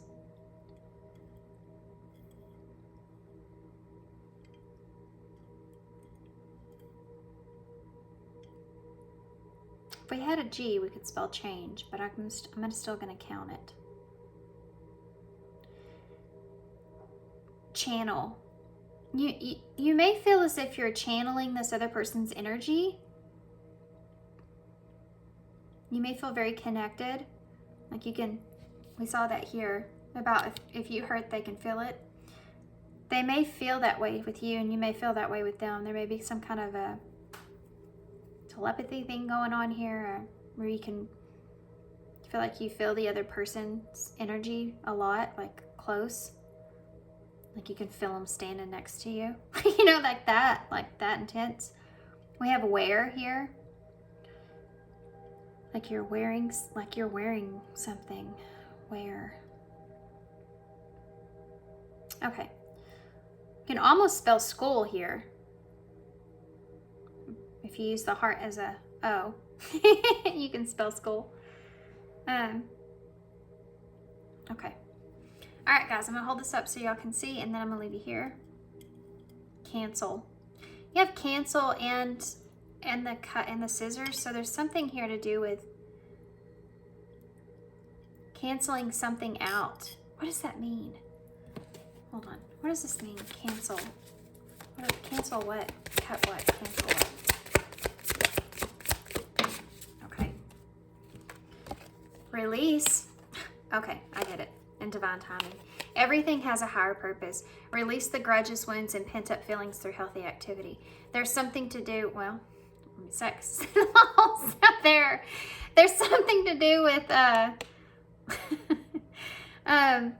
everything has a higher purpose. Understanding that everything has a higher purpose. The reasoning, we tapped into that a little bit here. Seeing the conflict as a fortune, to be able to see that you saw things in yourself you didn't see before.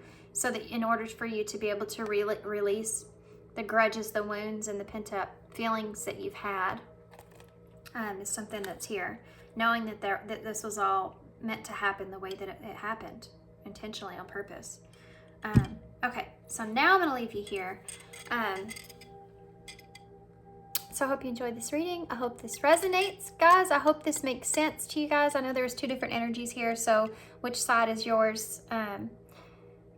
Maybe a little different for everybody, but thanks for being here. Thanks for all y'all's love, all y'all's support. We have WHEN in the bowl, W-H-E-N. Thanks for your love and support and your kindness, of course, and I hope to see you guys soon.